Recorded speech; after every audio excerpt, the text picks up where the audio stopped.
Hello! Welcome to Mermaid Makeup Monday. I am Shay Monique. I am the owner of Society of Fat Mermaids, and I'm very excited to bring the second Mermaid Makeup Monday featuring Yl'luria the Crystalline Siren to you. As you can see, I'm pretty barefaced. Makeup is not my strong suit as a mer. I've been fortunate enough to be able to work with some talented makeup artists, but I am very grateful. I think we can all benefit from working with someone as skilled as Yl'luria, and most mers are wondering, how do you get that makeup to stay on underwater?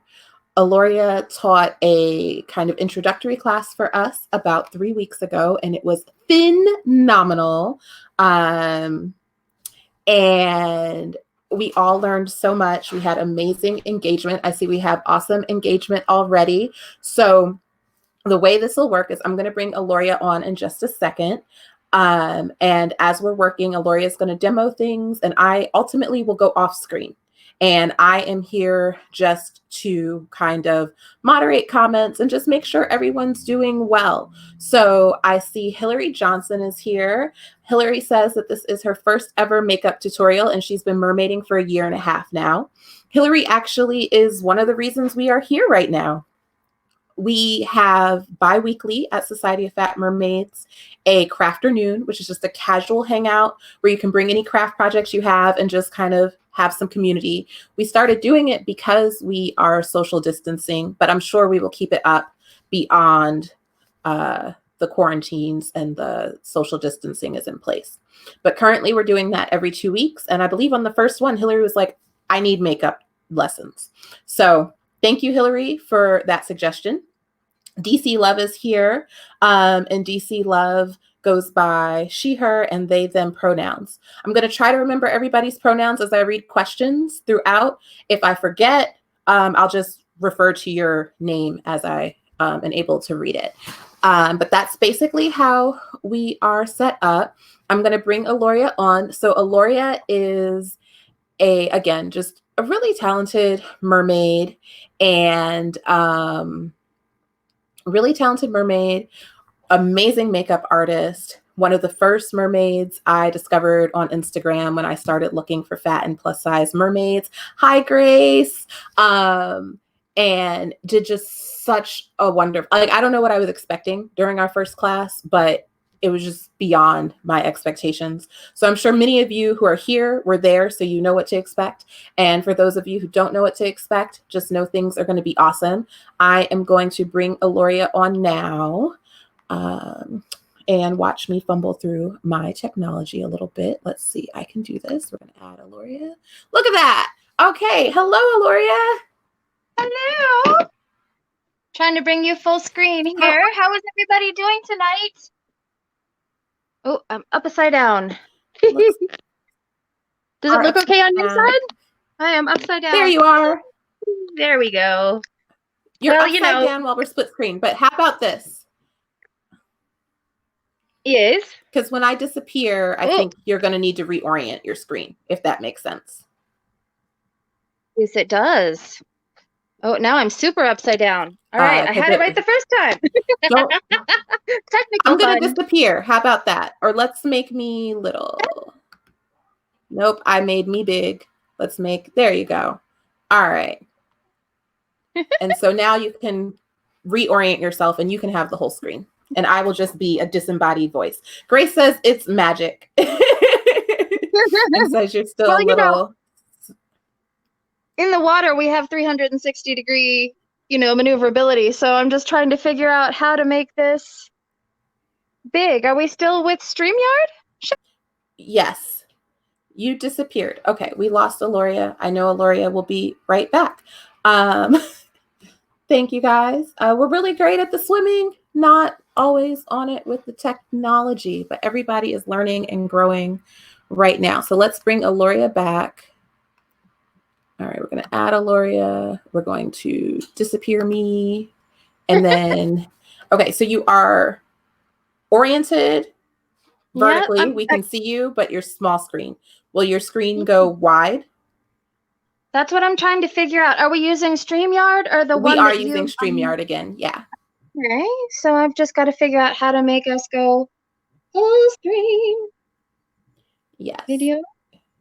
No, that went away. Well, darn. And you're gone again. Oh, this is fun.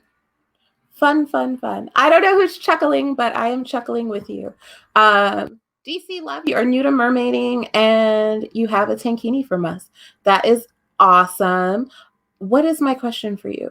My question for you, I live in the DC area. I'm part of let's add Yl'luria. Nope, Yl'luria is gone. Part of a pod called Metro Merfolk. And so when I see the letters DC, I ask, are you from the DC area or is DC something different?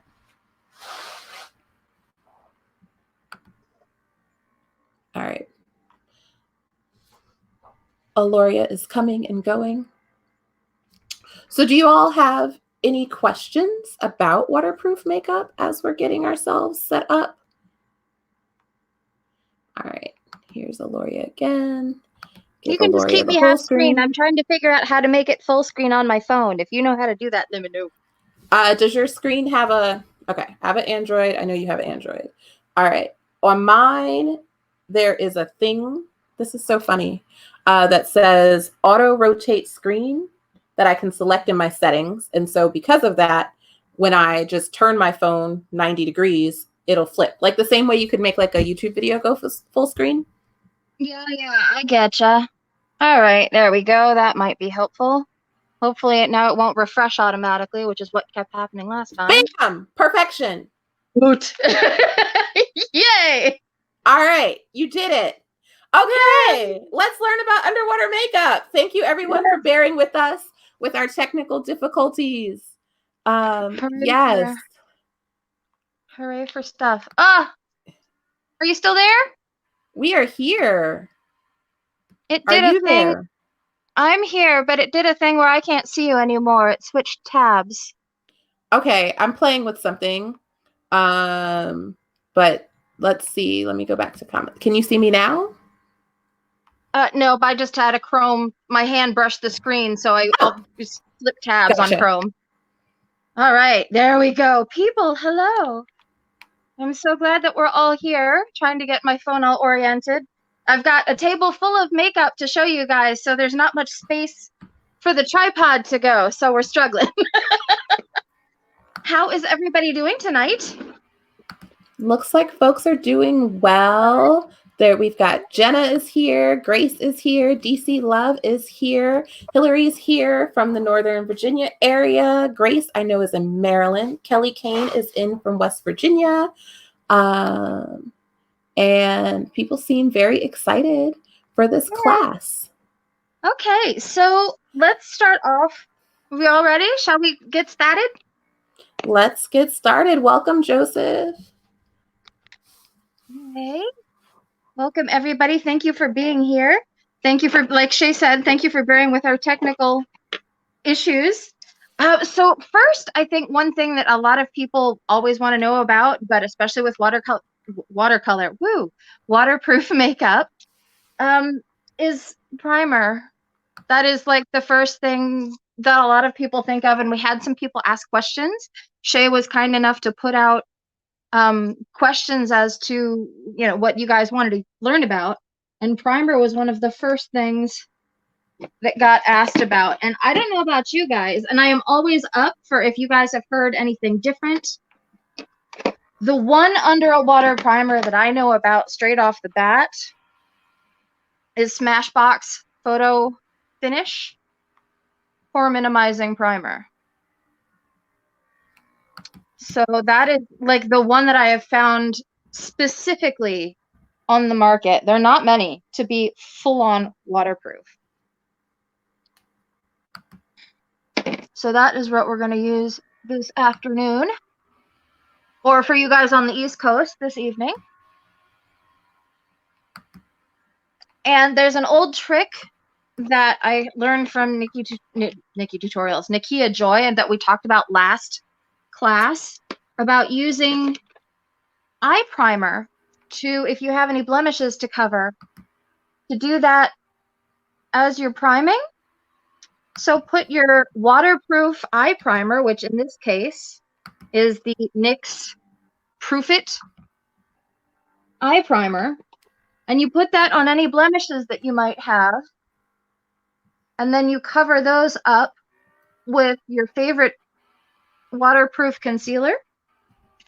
And for me, in this case, it would be the L'Oreal Infallible Full Coverage Concealer, and it is advertised as being waterproof. And I believe the shades are pretty good in this range. Shay, do you use them at all? No, you have good skin. You haven't had to worry about that. Either that or I'm a little bit lazy and need to take your class. Hillary wants to know how you feel about Quench by Tarte as a primer. I have not used it. Hillary, is it advertised as being specifically waterproof? It'll take a couple seconds for Hillary to come back in. And then Hillary's asking for a list of waterproof products. And I will let everyone know that I do mostly try to type along when I hear Yl'luria mention products. So bear with me. A lot of things will not be spelled properly, but it'll just be there so you can kind of reference. And yeah, so the first product you said you used, Yl'luria, is what? Because I did not type that one in the comments. Well, I have a treat for everybody who's here. So I've been busting my tail fins the last few days, last week actually, to come up with a waterproof makeup list. And I can post that to the event. That is what I have done to help me compile how to do things today and what to suggest to you guys. So that's something that we have as a resource. The NYX Proof It primer is what I'm putting on my skin. And the at least the blemishes, and for the face primer, the Smashbox Photo Finish. Smashbox Photo Finish, perfect. And you said you have a list, so that's awesome. So does that mean I do? There's a list that I'm using through here. Perfection. That's exciting. So the Proof It primer, an honorable mention. Now, originally this came up when I was looking on Google for waterproof primers. The Benefit Professional Pore Filling Primer. Upon further research, various users came back with, no, this is not waterproof. But one thing to possibly think of when you're doing your makeup is that silicone stuff, just like your tail, is less likely to bleed and be affected in the water because it's like a polymer, rubbery, non-porous, plasticky material. So the same stuff that helps you make your pores go away is the same stuff that will stay on a little better in the water, if that makes sense. Water-based products are more likely to dissolve in the water because like to like, and it goes, oh, look, I can dissolve now. Do we have anybody in here who's done FX makeup before? Like special effects makeup? Mm-hmm. Yeah. Let's see. I'm sure we do. I have a question for folks to see if they've experienced something. Let's see. Anybody do FX makeup? Alicia says never, but it looks cool. Totally valid. Totally valid. There we go. So one thing and then Hillary says she once turned herself into Jack Black. Oh, nice. If you've done Leslie has done a small amount of effects makeup. Leslie's an awesome costumer. Okay, so all of you guys, have you heard about alcohol makeup, alcohol paints?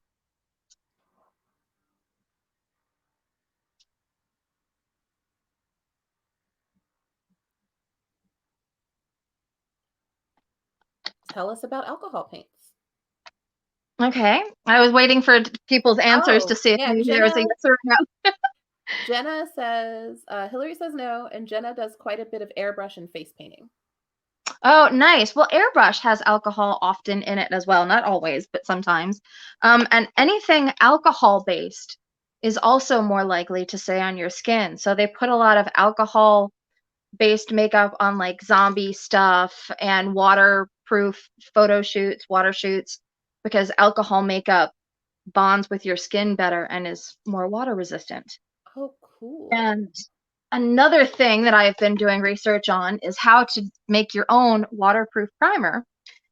And this blew my mind. One thing that has been used for a long time, right before weddings, is milk of magnesia to put on your skin before you do anything. You just wipe a little on, blend it in with your skin. You don't want gobs, just a little bit, brush it on, and that is supposed to make your skin tighten up and your pores smaller and your foundation and stuff to stay a lot better. But you're not supposed to use it very often because it will gradually soak the moisture out of your face. So if you have dry skin, it may not be a good idea for you, but if you have normal to oily, milk of magnesia is one skin prep thing you can do to help Alicia make your says makeup. she's done that before because she gets so oily. Yeah, and how I imagine, I guess it worked for you before, I hope. She says she totally didn't do it right, LOL. So I don't Oh know no. what that LOL means, but It's not supposed to go in the mouth. It'll make you sick. Another thing I heard about is aloe. You can either gently dab a bit on your skin as a waterproofing primer before you put on any makeup, or the research said that you could mix it with a little bit of water, stick it in a spray bottle, and use it as a spray primer. So that's a possibility if you don't have the money to go out and spend a ton on fancy makeups. Next, we'll get into looking for my foundation here. Aha, that's what I'm looking for. So next, we're going to go on to foundation. And we'll go into more concealers in a minute. But for right now, we'll go through our selection of foundations for every budget. One that I found through BoxyCharm that didn't come in a box, but I specifically ordered it through them. They have like discounted makeup you can get. Was the Becca Foundation. Let me get the fancy formal name to it. It's just called the Becca Foundation. Woohoo! And it's touted as being waterproof. One of the few foundations that's actually touted as being full-on waterproof. So they're the people that do the champagne pop highlighter, for anyone who's familiar with that. So that's one option if you've got some hardcore coin to spare. Another option that is really popular and has been for the last couple years is the Maybelline 24-Hour Superstay foundation.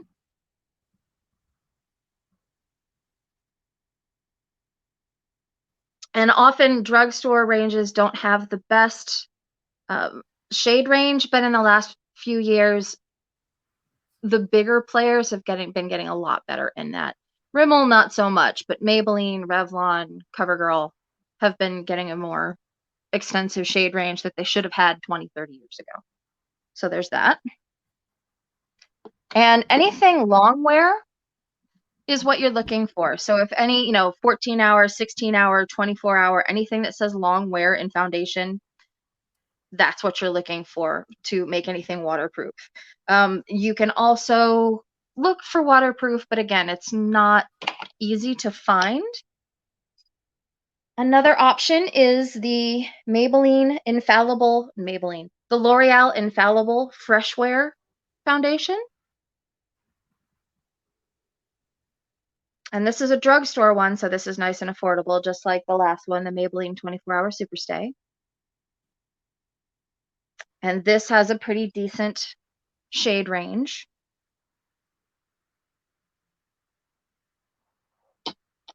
I've got a couple in there.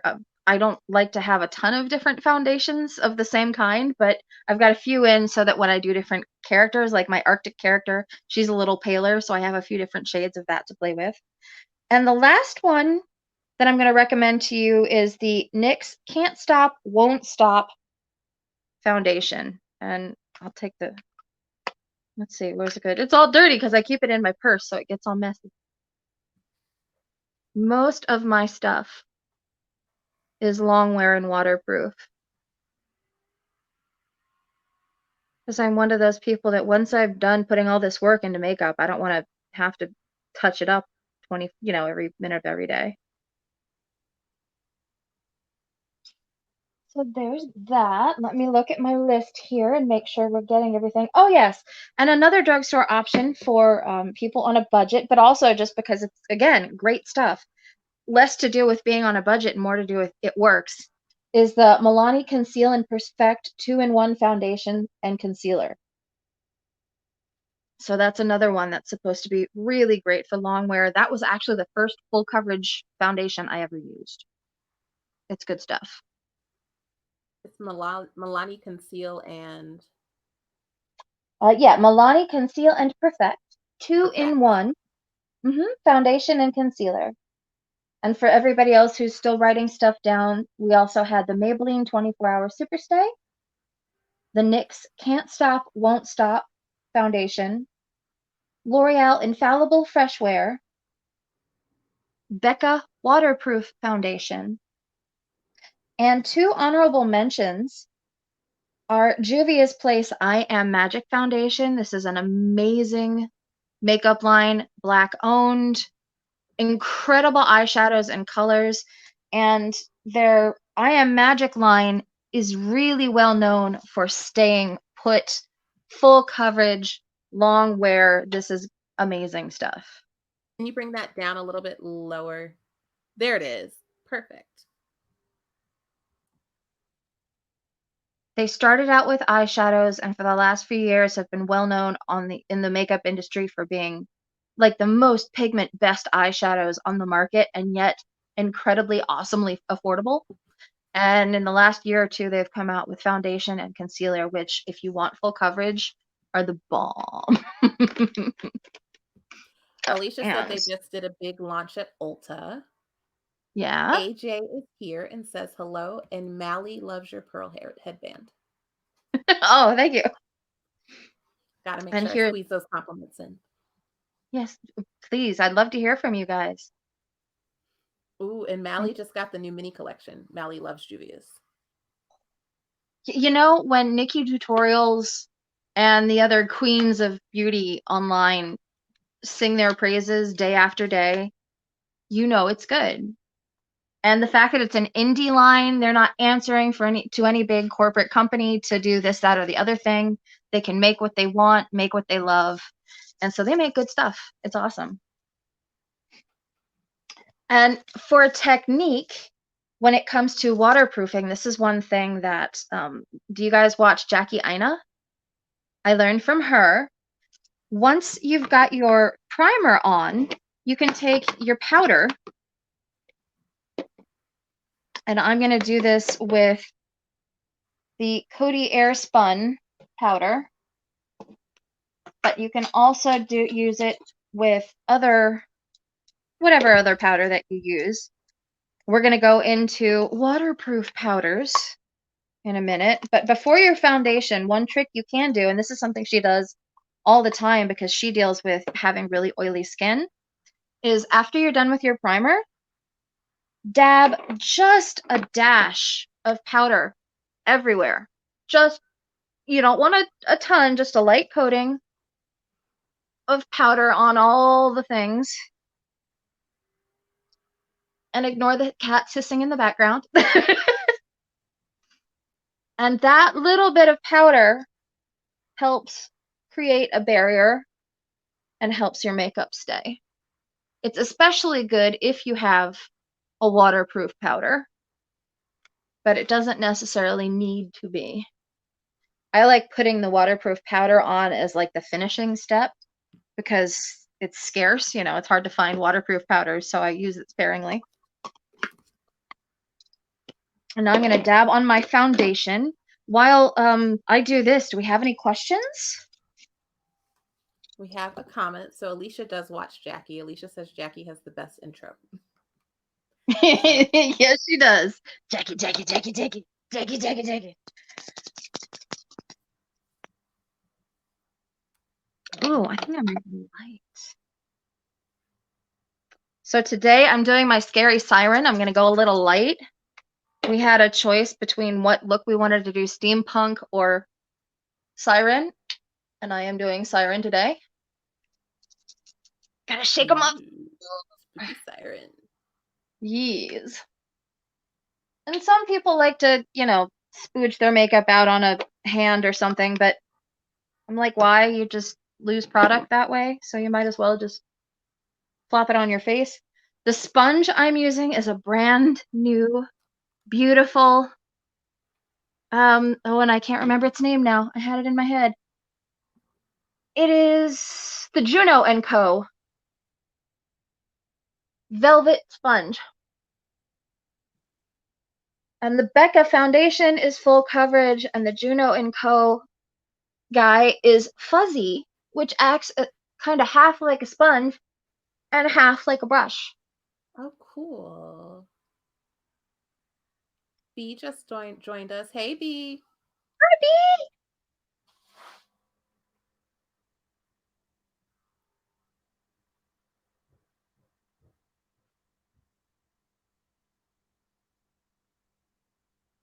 And here, if I don't know if you can see, if I get real close, you can see it's kind of fuzzy. Yeah, it totally looks like velvet. Yeah, it's got the it's very velvet texture, and it's good for getting your makeup as full coverage as it can be while still using a sponge. Some people prefer brushes, but I'm a sponge girl. Mally wants to know if you've used the Juno & Co. primer that's been advertised. No, I didn't know about it. Link us, dude.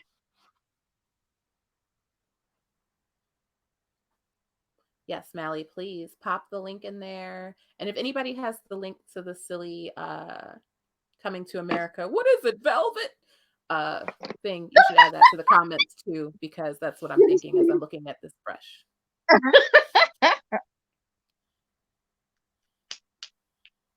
What I like about this Becca foundation is that it's super full coverage, and yet it's not super heavy. The Milani is touted as being waterproof, and some people say, oh, it's so light, but I don't find it super light. I actually find it a kind of heavy foundation. But, you know, if you're getting in the water and half of it is going to be absorbed by the water anyway, that might not be too terrible.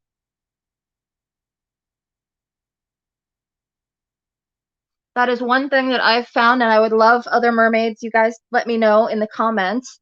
Do you find that you have to paint a little extra, a little more dramatically for being in the water because you know that the water is going to reduce that color a bit, fade everything out a touch?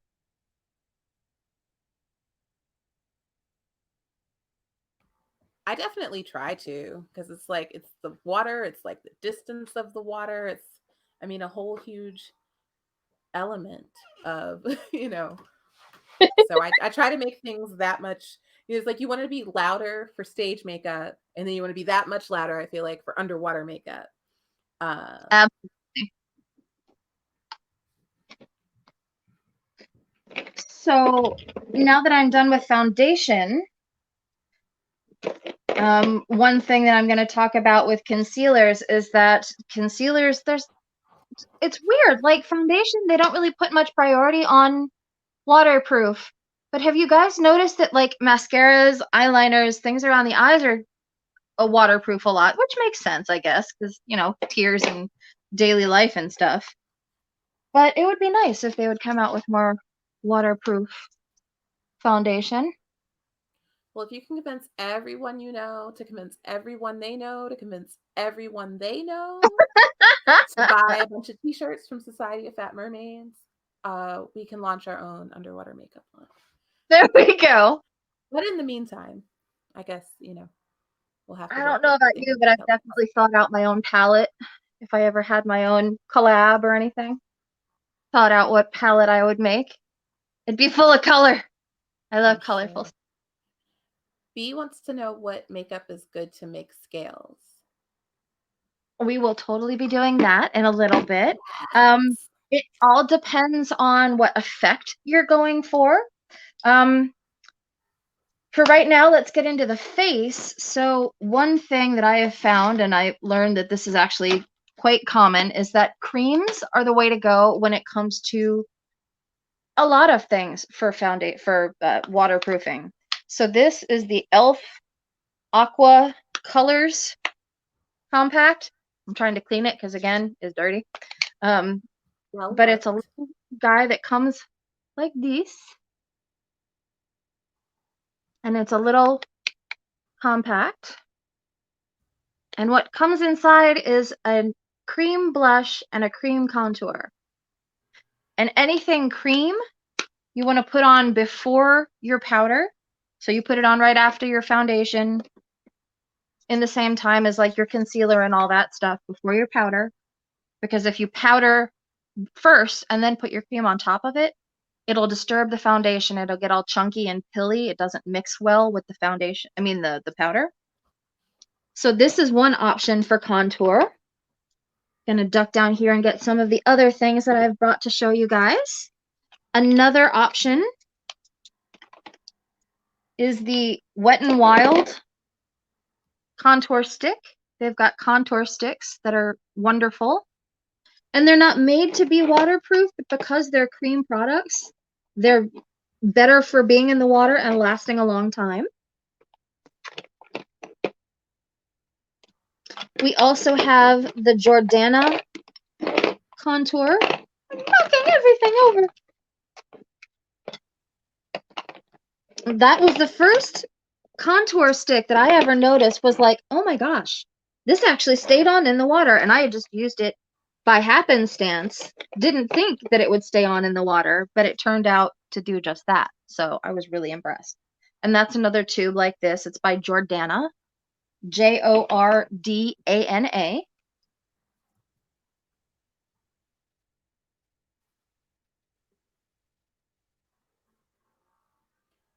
Mally likes to use BH Cosmetics Take Me Back to Rio, Juvia's Place with e.l.f. setting spray in between products. Nice. Oh, I almost forgot mix-ins. So another option when you're doing any waterproof makeup are the options for mix-ins. And what that means is you can take something like this little guy, which is the Catrice Prime and Find Makeup Transforming Drops, and put 3 of these drops into your foundation, and that will help make it waterproof, or at least water resistant. So this is a great option for any mermaid looking to waterproof her makeup. Another option that one of the commenters a few days ago when I asked what their favorite waterproof makeup was the Makeup Forever Aqua Seal, which is like a spray that you can spray onto your skin. And they said that you can also mix it in with your foundation, other things like that. That's a great option. What's nice for me about the Catrice line, Makeup Forever is a high-end beauty brand. Catrice is a more budget-friendly drugstore brand. I don't know if I've ever seen them in real life. Have any of you guys seen Catrice at drugstores? I've never heard of Catrice, but I'm not a big makeup person. Mm-hmm. Let's see. I've now started. Oh, go ahead. Yeah. No, go ahead. Well, Alicia says she's not seen it online or in real life, the Catrice, and I was just going to let you know that I've now started a slight side conversation about coming to America too, and people have found that link. Yes, Hillary's F you too. Hillary also has never heard of Catrice, so I'm glad I'm not alone under my rock. No, hanging out with Hillary there. Catrice is a great brand, but I've heard that it's at drugstores. I have only ever seen it at like Ulta or online places.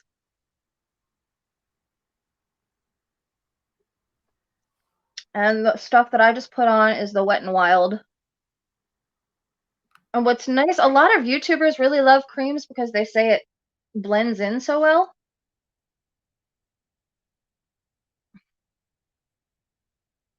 And you do all that. You can do it with a brush. You can do it with your fingers. You can do it with a sponge. Mally asked how you decide where to put the cheek contour. Oh, okay. So this is something that for anybody who didn't get to see our last makeup workshop, we talked about placement and all that stuff. So if we don't cover anything here in our tonight session that you feel like we missed, that might be in the last one that you can find on the Society of Fat Mermaids page. I believe, Shay, is where that one still is. Yeah, and it's totally on YouTube as well. And I am looking for the link right now.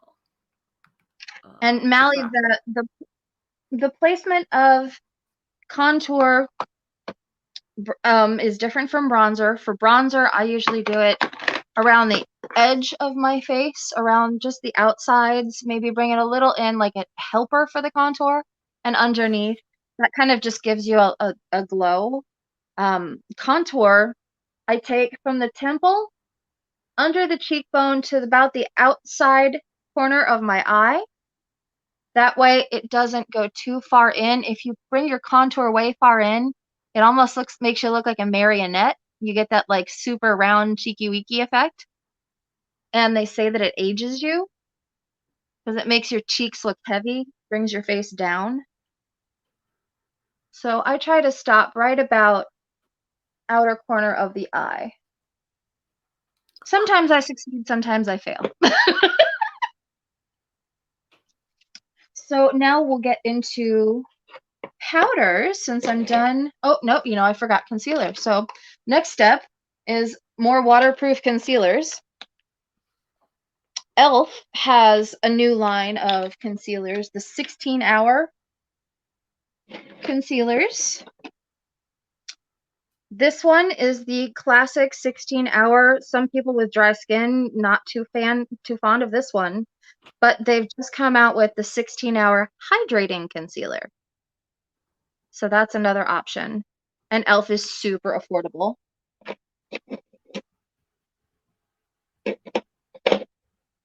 The L'Oreal was waterproof. Juvia's Place is nice and long-lasting. And when you're doing stuff under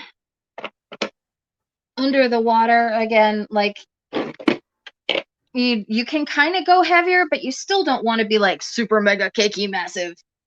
And you always want to blend. Let me check here. I need to put, before you powder, also you want to make sure you put on your concealer. Because again, once that goes on, you're done. So don't forget the under eyes like I was about to. I was about to powder without putting on my anti-raccoon treatment.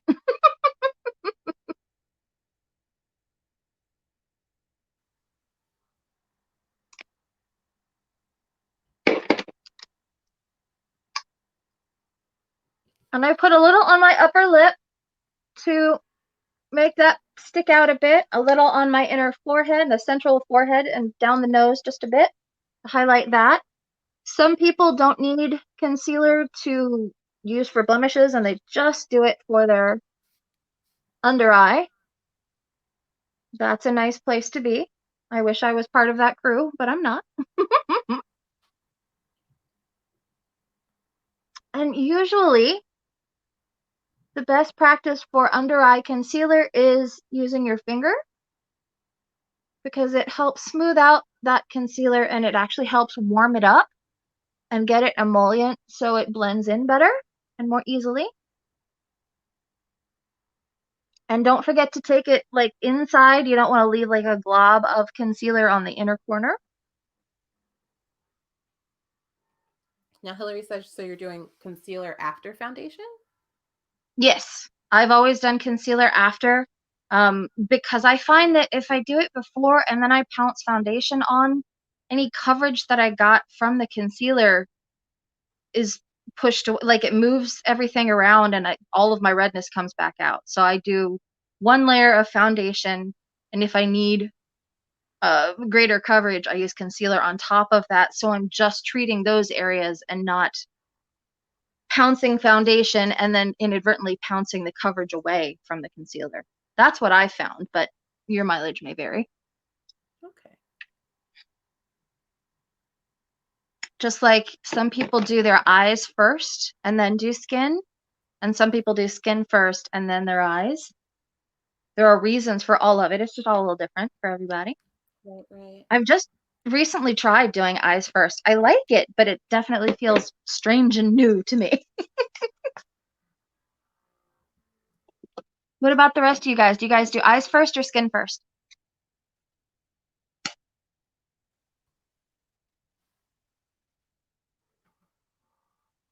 Let's see. Eyes or skin? While you guys let me know that, I'm going to run down a list of waterproof powders. First, we've got this one that I'm about to use, the Catrice Prime and Fine Mattifying Powder. And it is waterproof. It says right there on the label, waterproof. Love this stuff. Urban Decay also has a waterproof pressed powder. And Essence All About Matte Fixing Compact has a waterproof powder. So those are some great options regardless of your budget. Both Catrice and Essence are on the lower range of drugstore, and Urban Decay is a higher end powder that you can look to.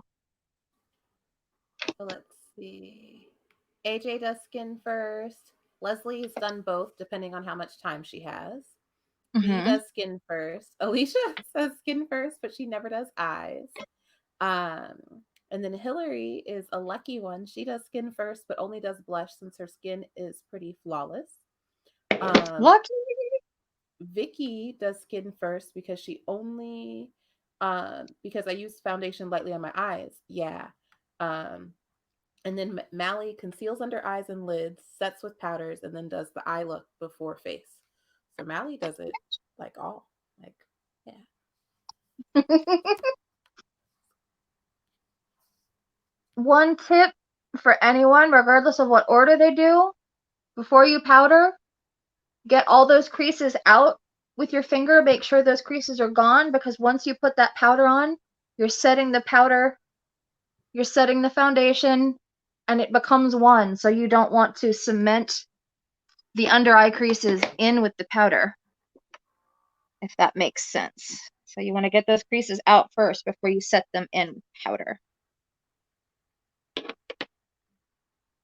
So that is why you'll see me smooth things out real quick first before I put a powder on.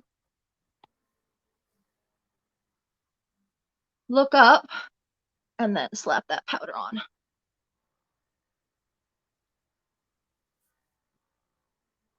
And that is just for my under eye. And I still do that even if I'm going swimming. I love the Coty Airspun because it's got a lot of coverage. So it's especially good for making blemishes and under eye circles go bye-bye.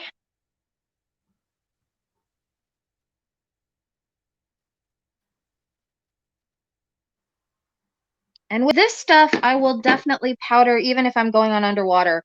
I will powder any blemishes that still are trying to peek through. Y'all ever have that where you've got like some face demon sticking out, and no matter what you do to it, he's all, hi, over here. Hey, how's it going? So I will spot with powder.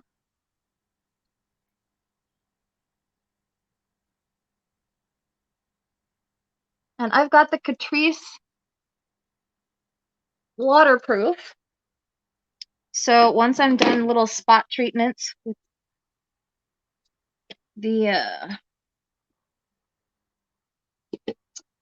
the Coty, by the way, this is the Coty Airspun.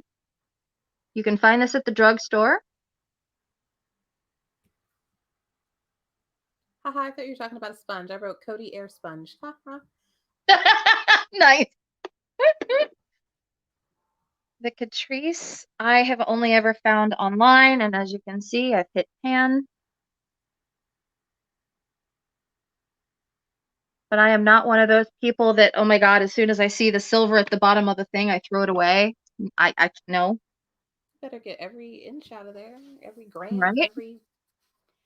Amanda wants to know if anyone's tried the Cryolan Dermacolor fixing powder. It's supposed to be waterproof.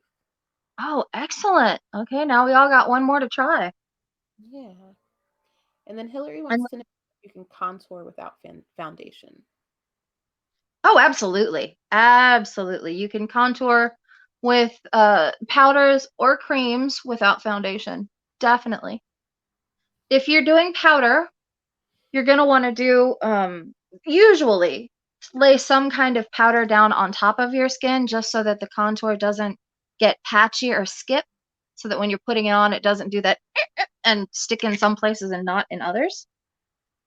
With this Catrice powder, I'm dabbing it on with a powder brush and just swirling it lightly everywhere, making sure it gets in all the spots.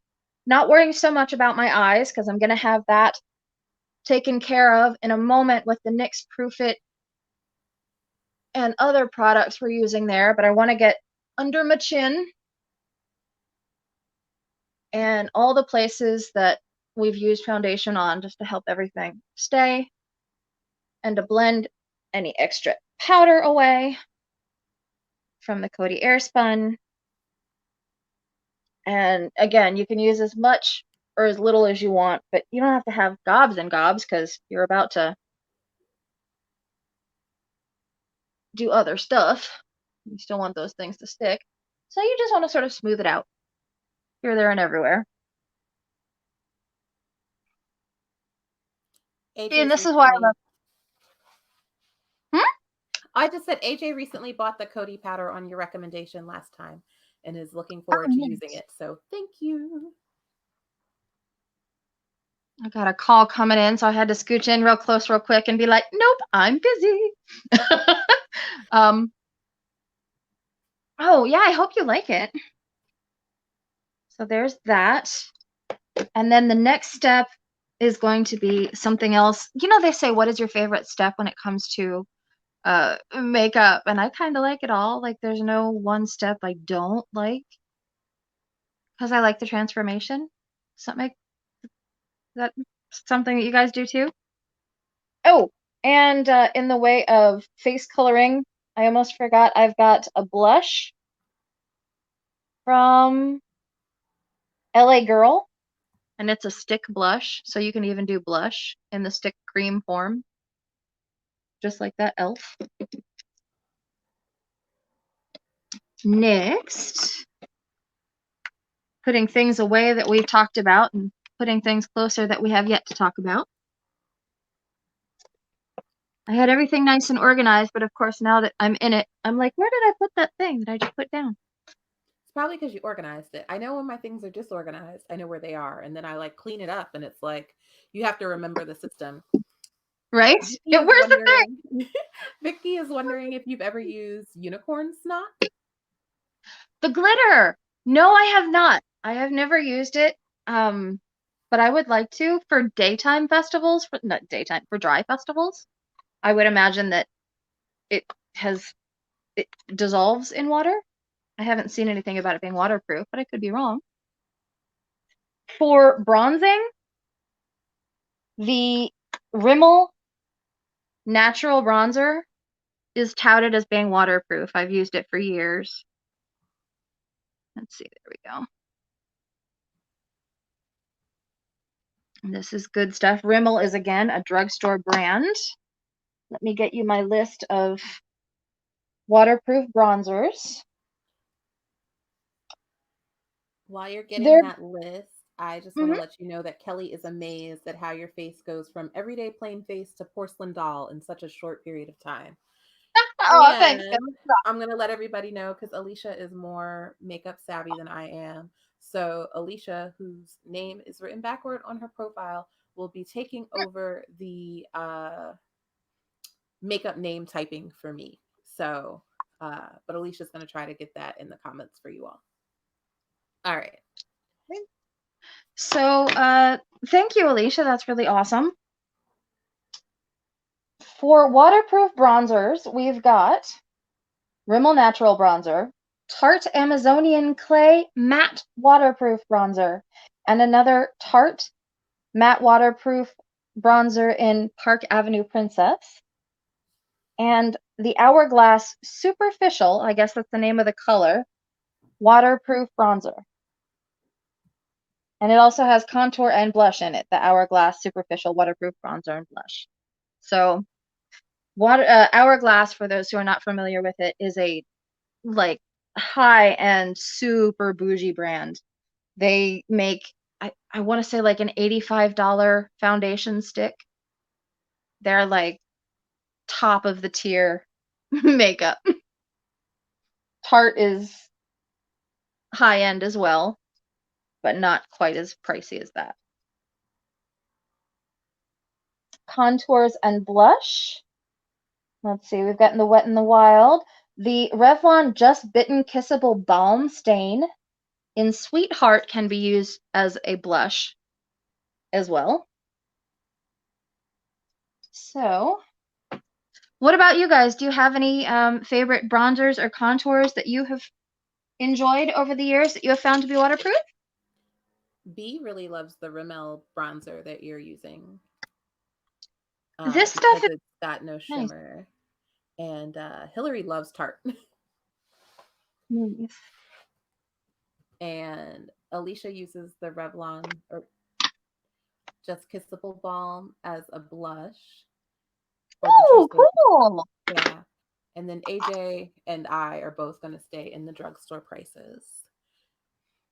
But I appreciate that you give us the full range. Ooh, and I try to, because I know I might be broke, but that doesn't mean everybody else is. Fair enough. Hillary has once used a sample bronzer called Hula, but hasn't been able to find it again. And Vicky just says that she's new to waterproof and thanks for teaching. And Grace says she uses whatever's at the bottom of the makeup bag. And yeah, I will put anything as blush personally, whether it's my lipstick, my eyeshadow, blush if I have it on me. But if I don't, it's like whatever. I love that. I definitely feel like makeup, there really are no rules. Like if I really like the color of this contour and I'm lacking for transition shades and an eyeshadow, hello, what's going on my eyes?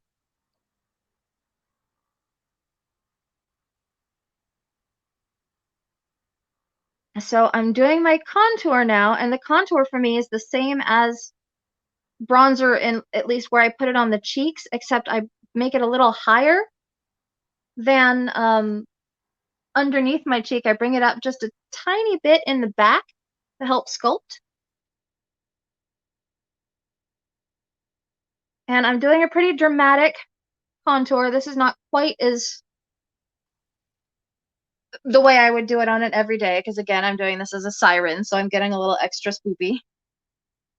I put it underneath my double chin, and I put it on the back of my jaw to help the jawbone stick out but recede the parts behind it. Decrease that full face effect.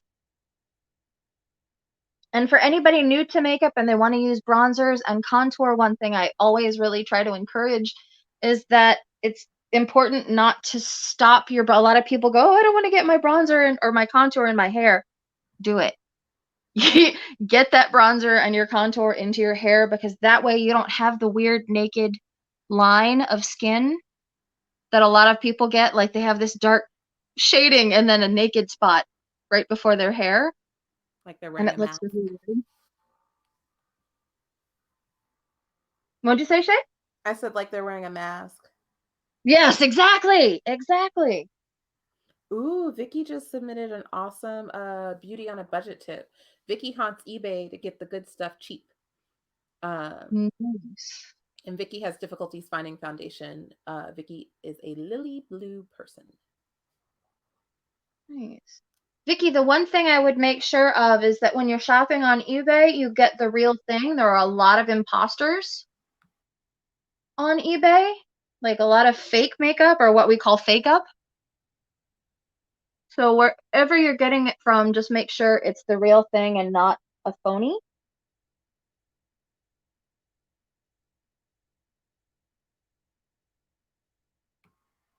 That's a really important tip. Yeah, you know, for a while, because of one of my favorite YouTubers, I was really into like trying to find dupes of things like Anastasia Moonchild. I was in love with that palette, but I wasn't going to spend $50 for a highlighter palette. I don't have that money. And I was like, no, are you insane? So I saw on YouTube, one of my favorite YouTubers did a fake up comparison series. And I was like, oh, okay, I didn't know that there were fake stuff out there. And I eventually sought the fake stuff out, thinking, oh, this is great. You know, I can get the look without having to pay the price. And then, of course, 5 years later, you find out that, oh, a lot of those places are getting in trouble because they've got like rat droppings in their makeup and dangerous fillers and all these horrible things. And it's like, no, oh my God, okay, I'm not buying it anymore. Grace says a good tip is to ask for expiration dates on eBay. That's a good way to Excellent. kind of tell the real from the fake. Vicky and Hillary have both had good luck. And we've got multiple requests for a wig class. So I'm just going to put it out there that I will make that happen. For a what class? A wig class. Oh, wig class. Heck yes. I have done a few things with wigs. There is an extra strong wig glue that I use whenever I go underwater. And it's like industrial stuff. It holds on to your wig, but if you get any on your hair, it holds on to that too. So you have to be careful. All right. Next up, we've done powder. Okay, so I'm going to go into highlighter, but I'm not going to do it yet because I like to do that after my eyeshadow. Some wonderful highlighters that people can use. And I've culled them out of my makeup collection, and I tried them out the other night, really making sure that I didn't recommend anything that wasn't for true.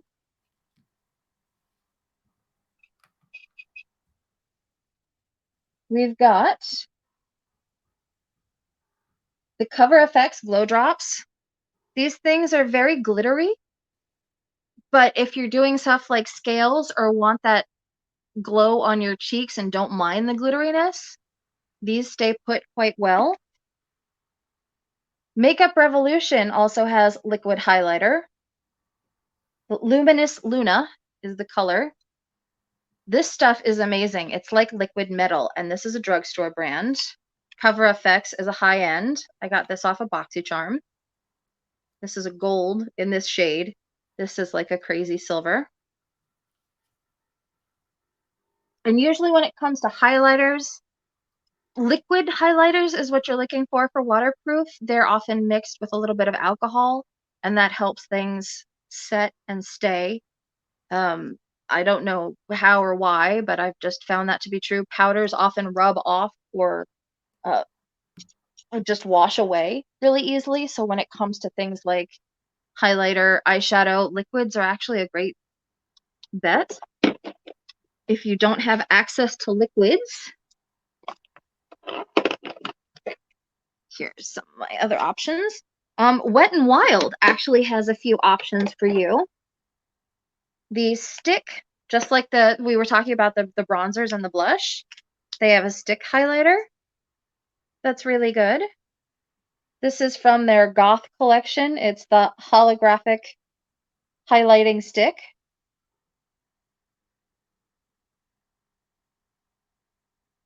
Brilliant Illuminator, I believe is what it's called. They also have liquid highlight in the Hello Halo collection. And it's got a big fat doe foot. Put some on the back of my hand here. And they come in various shades. So you'll see me, I use a lot of silvers and blues. And I wish they would do more just straight up silver. A lot of the silvers are mixed with lavender. I don't know why purple is the automatic go-to, but if you're a purple fan, so it looks like that. And the Makeup Revolution is a drugstore brand. It's an actual British brand. And you can get them at Ulta in person or online. Makeup Revolution and Cover FX have droppers like this. And you just bloop. You want a tiny bit. You can always put on more, but it's really hard to take away. And these guys, you'll pat into your makeup. But like, look, that one little drop. Look how much coverage that one bloop gets. Whoa. That's like more than your whole, yeah, that's more than your whole face would need. So this stuff you might drop on the back of your hand and then subtly bloop. You also don't want to, here, I'll put some on, why not? You don't want to smear when you get these liquid things because that will disturb your foundation. You want to dot them on. And just like when you're trying to make your makeup set during the day, you want to start with a liquid and gradually go in layers and end up with a powder. So you're going to set it with, if you want, your favorite liquid highlighting powder, and that helps it stay in. If you just do straight up highlighting powder on your face, that will probably wash, depending on your setting spray, that will probably wash off. But if you do, we'll do a little bit. We'll do the Hello Halo on this side. And you don't want to push, you don't want to drag, because again, that will disturb your makeup. So you just want to pat it on. Oh my God, that is way more than I expected. La la la la. We're gonna be a shiny wench today.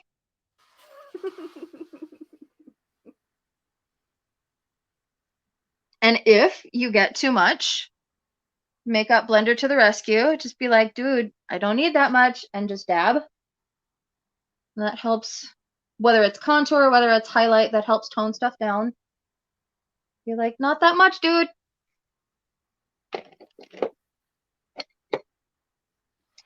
So yeah, usually for highlighters, liquid is your best bet. And we talked about this last time, like I'm known for being a little extra when it comes to highlighter, because who doesn't like shiny? Grace says, more shiny winches. Right. We heart shiny, we're mermaids, for goodness sake.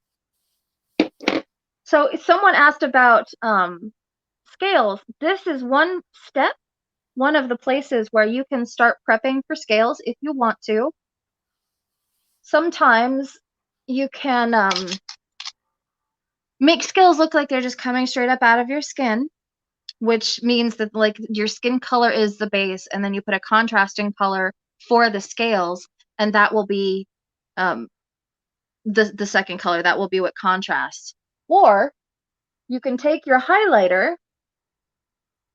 at whatever step you're comfortable with in making it. I'm gonna blend in here. I didn't realize I was quite so unblended on that side. And then you can take your highlighter and put it in the spaces where you're gonna put your scales, and that makes a pop for a contrasting color. So if I wanted to, I could put a highlighter where my scales are gonna go, and that creates a bright effect for dark scales to go on. Make sense? Yes. No. All right, next up, we're going to move to eyes. Going to try to pick up the pace here a little bit. We've got our NYX Proof It Eye Primer, and that is anything that you put on top of it will make it waterproof. So that's pretty amazing. They do still sell it, thankfully. I just checked the website to make sure everything that we talked about was available. Another one, it's not touted as being waterproof, but it's touted as being sweat-proof, and I just purchased this because I wanted to make sure it was still available. The Covergirl Lid Lock Up. And this makes a nice tacky base for your eyeshadow.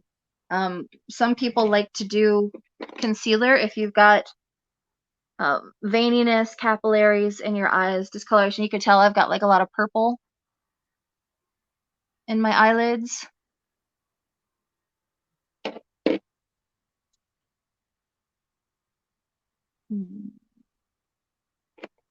I don't tend to like putting concealer on my eyelids because I find that they get very creasy. So it evens out the color, but it doesn't help much with making it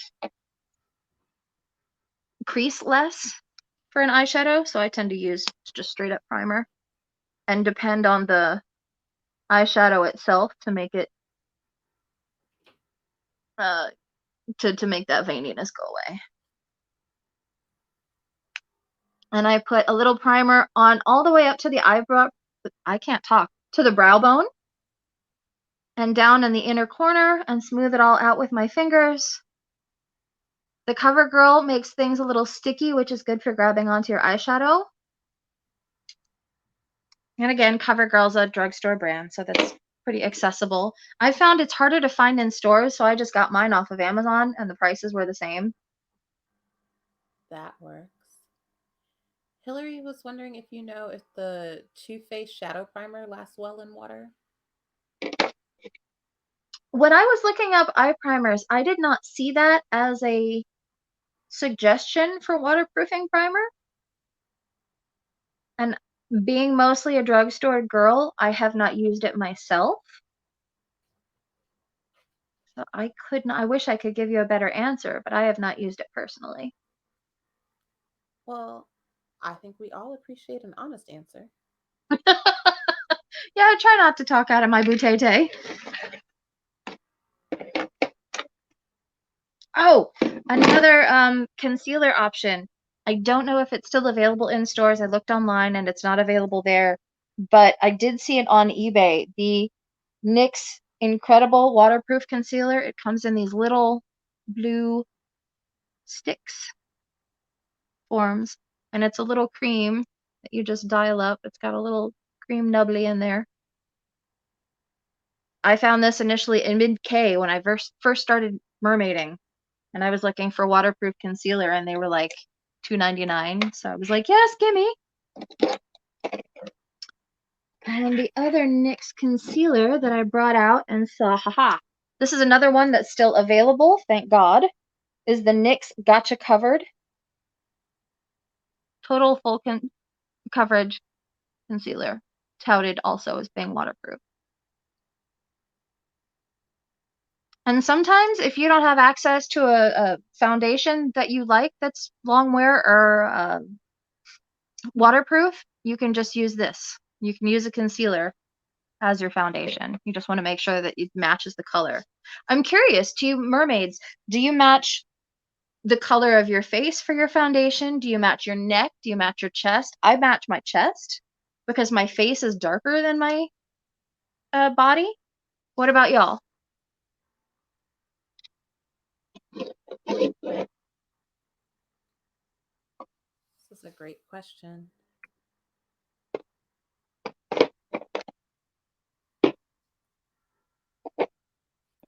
I know as a kid, I feel like I was taught to like match my wrist or something, which is funny because like I think about that the same way I think about like testing like a baby's bottle milk. Which is Yeah. funny. It's like, let's look inside your arm. But I don't think my wrist is the same color as my face, so I don't know why that was the place. Maybe it's just because AJ's a wrist person too. Hillary Oh, tries to keep consistent skin tones throughout. B matches their neck. Okay, I'm glad I'm not alone with this wrist thing. I can't see my neck very well. It's one of those, like, how do I see, even with a mirror? It's like, is my chin casting a shadow and altering the color? So I just match somewhere around my testicular region.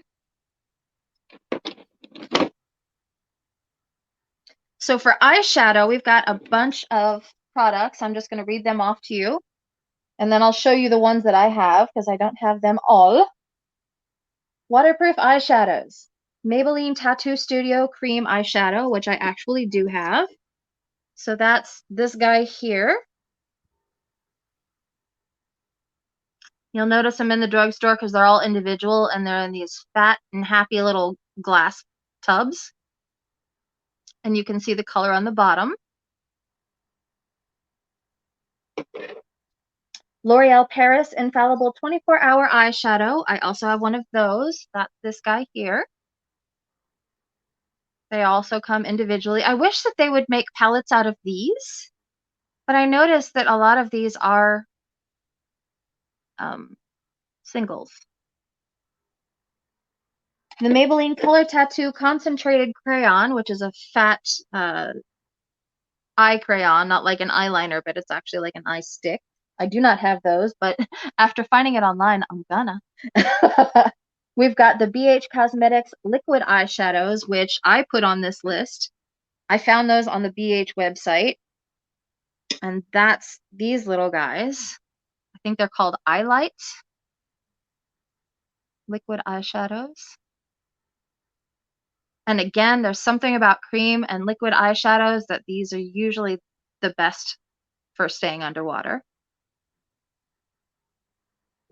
We've also got the Hard Candy liquid eyeshadows.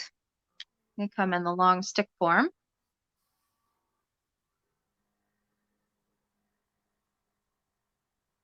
And I love their silver and their copper. This one's good for steampunk, and this one is good for, you know, mermaid, siren, all kinds of fun stuff. And they come in other natural colors too. If you don't do like all the dramatic makeup, don't think that you can't get these things because you're not into the same dramatic look. These also come in a range of tones that are more natural if you want to do more of a light, natural look. Jcat Beauty liquid eyeshadow is also another option. And that looks a lot like the BH ones. They're just this little pot of liquid eyeshadow here.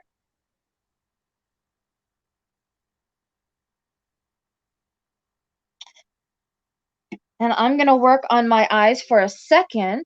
And while we do that, I'd love to hear what are your favorite waterproof liners? Because that's something that's pretty popular, pretty common, is waterproof eyeliner. So what do you guys use? What are your favorites? I think I have a Revlon one. Hillary wants to know if you can use waterproof primer and any type of eyeshadow, and that would make, once you use the waterproof primer, won't that make the eyeshadow waterproof? Face or eye? I'm guessing you're asking face. I'm not sure. I'm going to read it verbatim. Couldn't you use a waterproof primer in any type of eyeshadow, and that would theoretically make it waterproof? That is what is. Theoretically, but it wouldn't have the same crease proofing factor that eye primers do. Eye primers are to do two things, or two or three actually, to elongate the wear of your makeup, to keep creasing down to a minimum, and smooth the canvas. Face primers are built for something different. Okay, Hillary's clarified. She is asking about eye primer. So if you have a waterproof eye primer, will that make a non-waterproof shadow waterproof? Yes, that's what the NYX Proof It is for. Absolutely. That is definitely an option. Awesome. And that's what I'm doing right here. I put the CoverGirl on, and I've got a Sugar Pill Love Plus eyeshadow. And just by having the Proof It underneath, the Sugar Pill will be more water resistant. Cool. Hillary says, fantastic. And I'm using a fluffy brush to do the first coat. I'm doing a red and black look for my siren today. So I'm just putting on a little base coat of red. Another thing you can do if you don't have a waterproof primer is these Maybelline Color Tattoo eyeshadows. The little glass pots are good to smear over your eye in one color if you have multiple colors and whatever design you're looking for. These act as wonderful eye primers. Good to know. Alicia would like to you to please repeat the sugar pill name. Oh, yes, absolutely. Sugar Pill Love Plus. Love is Plus. the red that I'm using.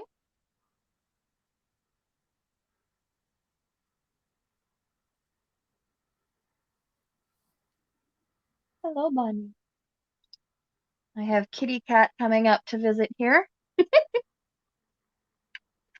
Another good red that I found over the years, because I occasionally do siren stuff, it's always my mission to find good reds, is the NYX Cosmetics Hot Pots Primal Colors in red. There you go. And these come in all kinds of different colors, blue, yellow. They're a semi-limited shade series of bright shades. So they've got green, yellow, orange.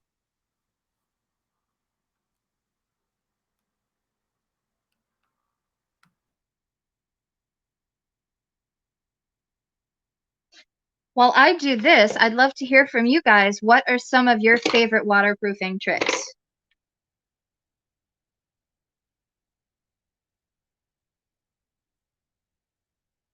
Do you have any infallible go-tos that you're just like, oh my God, I do this with my makeup every time. This is like my go-to waterproof technique. Personally, I just try to use whatever waterproof things I can find, or like you said, anything that just says super long lasting. B is really appreciating the red. They say very luring. It's always a siren color. I think red is one of those colors that in just like everyday wear is super, super underrated. Like it looks so pretty on so many skin tones, and it doesn't need to be as terrifying as people make it. They're like, oh, red, it's so bold. I'm like, well, you put red on your lips. Right, right. True enough. Hillary hasn't tried it yet, but she just bought the 3-in-1 Tarte setting spray. And Mally is a big fan of primers and setting spray always. Nice. Yeah, Nikki Tutorials likes to say, not to prime is a crime, which is funny because I used to be those girls that like never primed. I never used primer on my face, my eyes, nothing. We all evolve. Right. This is how we change and learn and grow. So for anybody who's interested in makeup technique, I'm just swiping this on at my crease, concentrating the color on the outer. I don't know if you guys can see. I always have this one spot, this little like right in the middle of my crease, this little wrinkle that never likes getting color, even with primer. So I try to dot it on and just be like, suck it up, you're getting color, doesn't matter, take it. Just like right in the center of my eye here, right on the lash line, I have a spot that doesn't like getting color. How about you guys? Do you have any spots on you that fights your makeup?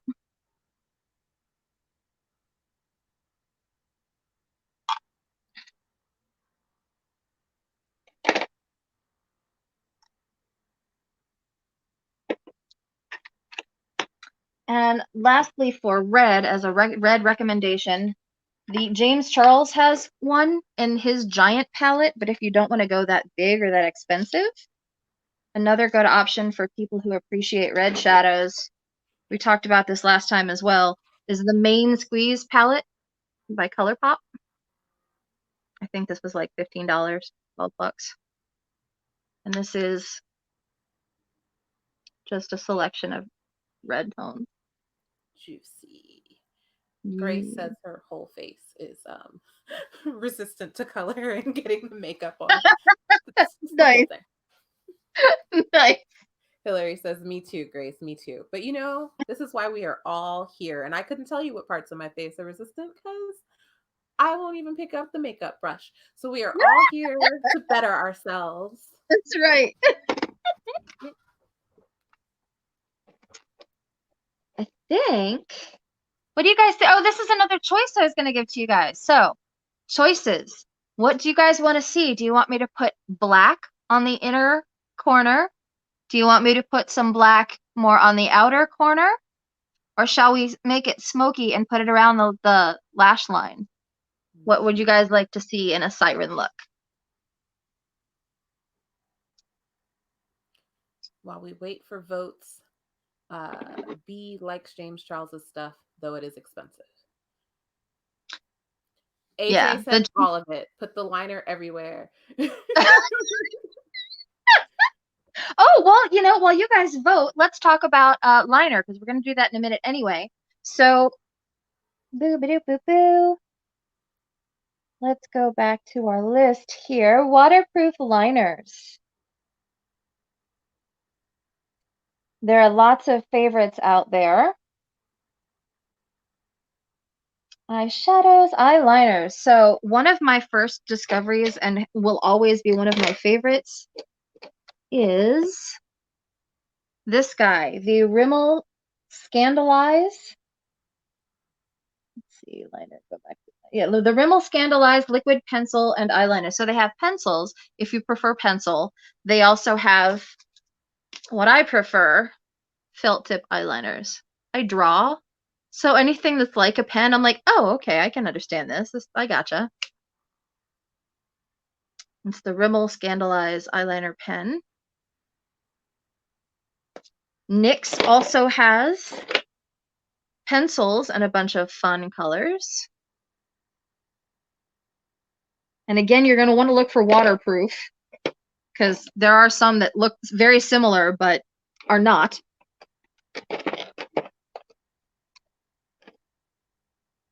LA Splash has a Pro Artist body color line. So they're like body liners, but I use them on my face and my body. And as you can see, they come in white, but they also have blue, neons, various colors. That's cool. Yeah, I definitely like them. And LA Splash is an indie brand, so that's a good thing too. They also have a black liner, which is in here, and it's very pretty and gold. It's called the Architect, the LA Splash Architect eyeliner. Aha, I knew it just by feel. You know. They also have a bunch of other wonderful lip colors in strange colors. So they're just a great line if you appreciate colorful, fun makeup. But of course, they have nudes and naturals as well.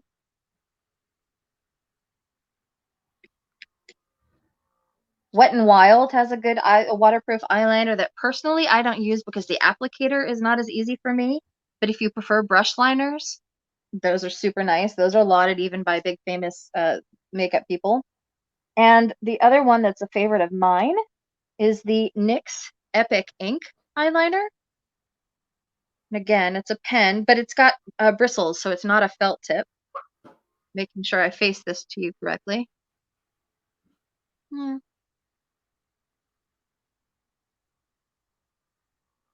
that's a good one. But I believe Urban Decay has a good one. A lot of lines have good waterproof liners. If anybody in the comments can tell us, Kat Von D is very famous for having amazing liners, but I don't know if hers are waterproof. Do you guys know?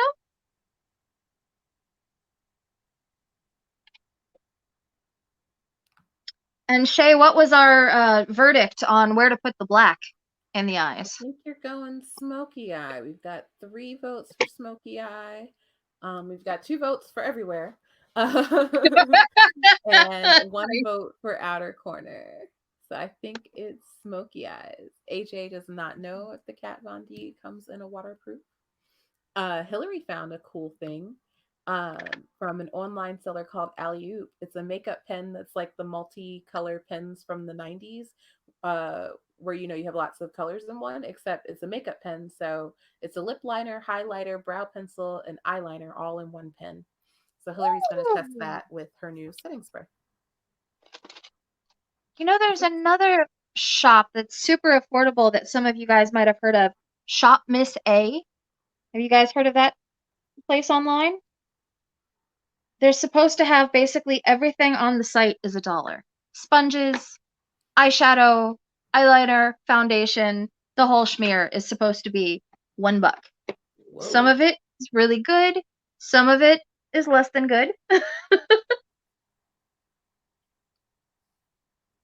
And for anyone curious what I'm doing here, I'm tapping or patting it on. I'm placing the black first because I'm afraid that if I sweep the black on, it will get everywhere. There's already a ton of fallout here. That's also why a lot of people bake, is to prevent fallout. And since I'm here with brushes at my side, I've got all my Mermaid brushes here with me. Oh, you have the fancy ones, don't you? These I got from Rose Gal, actually. Sweet.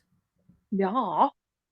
So I think it was like $13, but like 4 for a set of face brushes, and then like 8 for a pretty extensive set of like eye brushes, these little guys here. Nice. So I'm going to add a little bit of black to my lash line and to my outer corner, just to intensify things. I thought about doing a halo eye, but that's something that a lot of people don't mess with, and some people require you to cut the lid. And for anyone not familiar with makeup terms, that doesn't mean actually harming yourself, thank God. That means you put shadow on a certain place, and then you use concealer, or some people use other products like P. Louise base that actually has a lot of pigment to remove a certain placement of color. And then you put eyeshadow on top of that. So that's quite a process. So I'm currently using a pencil brush to get a pretty precise placement of black. And a pencil brush has a pretty defined tip, and the bristles are pretty stiff and hard. So makeup goes where you put it.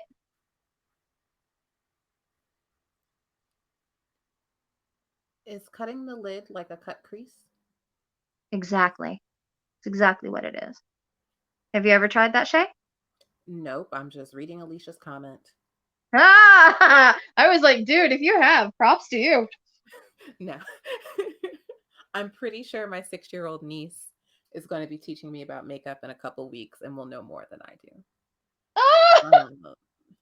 You I know, think that is something I am so jealous of, like all these kids and teens nowadays that like have YouTube at their fingertips. I know. Lucky duckies.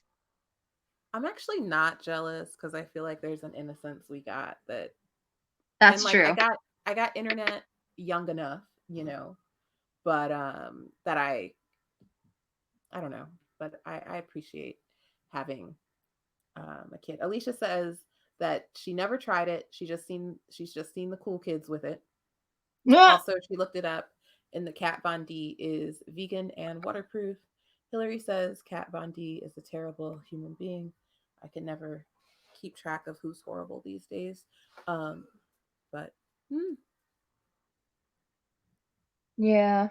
Yeah, that is one thing in the makeup community I could totally do without, is all of the judgy who this. I'm like, I'm very, like, if you guys know Pop Lux from YouTube, he says, I'm here for the product, not the people.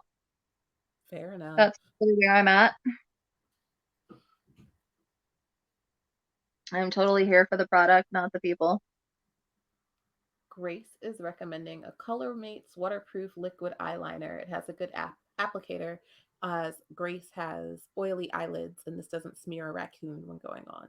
AJ's with Oh, you. Here for the product, not the people. Oh, yeah, I'm wow. gonna have to look up that one, Grace, because I have oily lids as well, which is another reason why I always use sport and waterproof primers.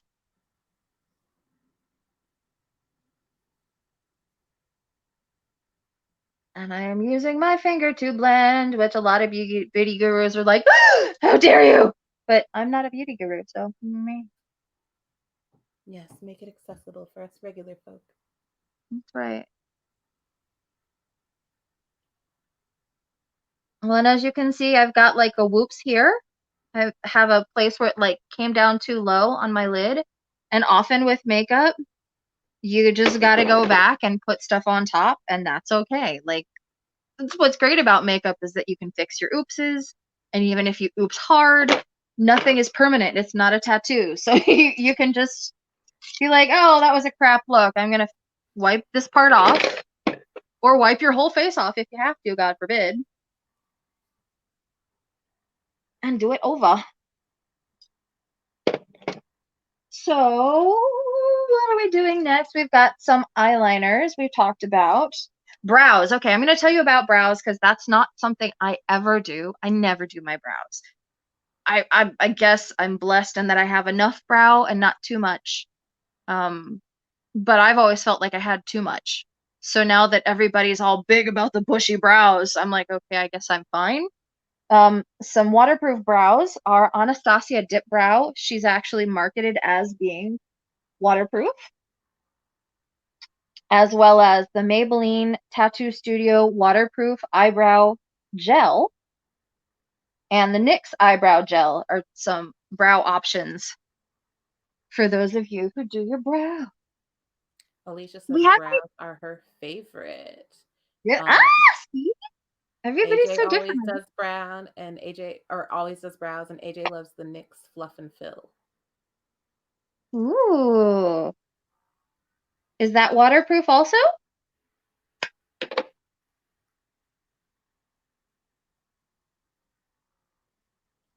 Waiting to hear back from AJ on that. Hillary's considering tattoo makeup. Yeah, that's becoming more popular these days. Mm-hmm. Yeah, I've thought about doing eyeliner and lipstick for tattoo. But I'm scared to tattoo my eyes because that skin is so thin, you know? Yeah. So I'm using the NYX Hot Pot in red to sort of cover up that oops that I made earlier.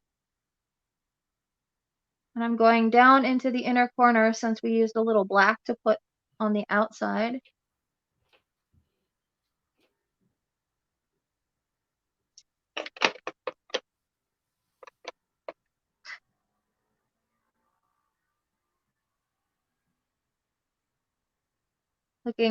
Looking very vampy. Wow.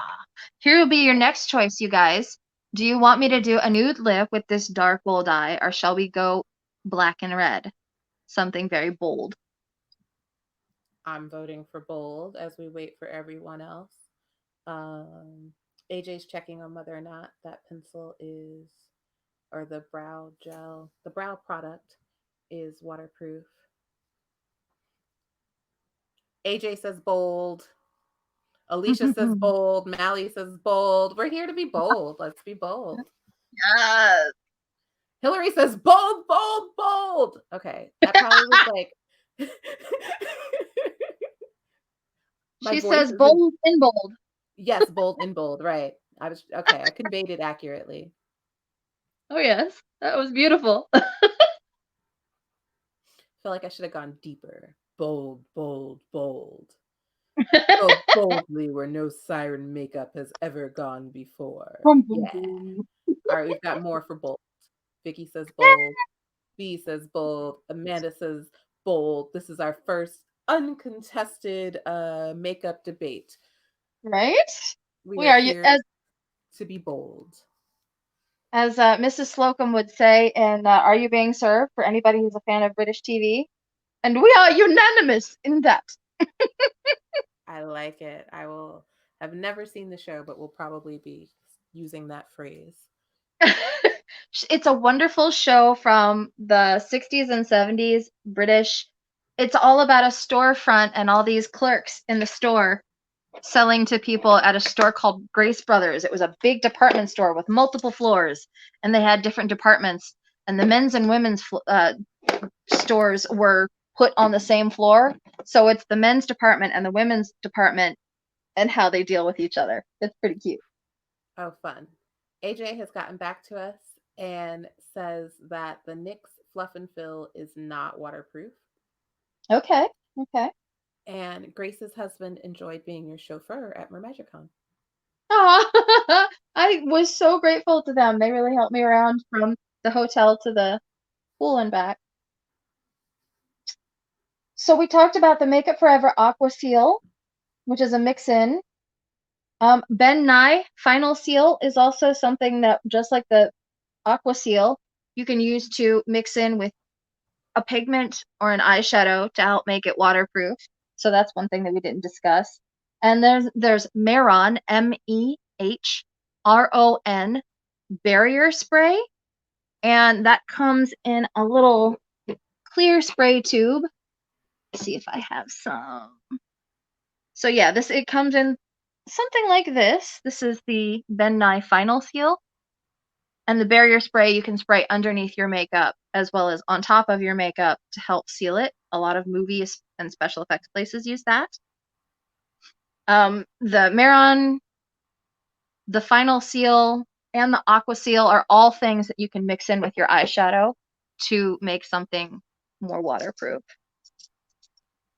And also more pigmented. If you have a shadow that's being a little dorky and not showing up the way you'd like, you can totally use one of those to help boost the pigment. Alicia lives in Orlando and says Disney princesses use this. So your princess approved. Yes. You the Final Seal? We're waiting for Alicia to clarify. And Vicky says you and Mrs. Slocum can go home and stroke your kitties. Yes! Yes! She knows the show. I love it. I was about to say, which is totally an inside joke. I hope I translated well. Yes, Disney princesses use the Final Seal. Nice.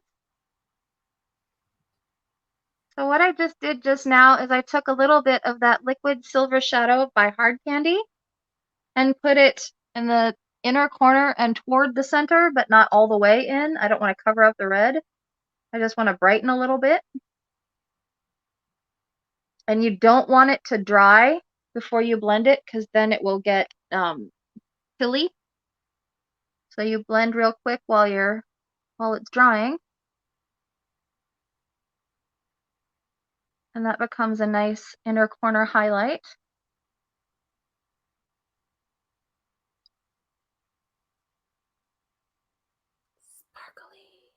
Sparkly. So next, that actually comes, it's a beautiful segue, thank you, Shay, into our next thing. I'm curious who uses glitter. Because we have some mermaids who are so super against any kind of glitter. They just hate it. They rail against it. How dare you as a mermaid? It's anti-environment. Oh my god, it's so terrible. And others, they don't mind. So what are y'all's stances on glitter? Personally, as like I've learned more about the environmental impact of glitter, like I've stopped buying it, but I have a lot around. You know, I have a burlesque background and we love a good glitter lip. So I'm kind of like easing off of glitter, if that makes sense. It I also does. have people who point out like there's so many other horrible things we do for the environment. Um, is glitter really the hill to die on? Alicia Yeah. says she's heard of biodegradable glitter. I've recently learned, Alicia, that biodegradable glitter is not as environmentally friendly as it sounds. Really? Yeah, and I don't know, like off the top of my head, AJ loves glitter. B says glitter is bad for the ocean. Mermaid Lila is like the environmental mermaid expert. Amanda uses glitter most of the time.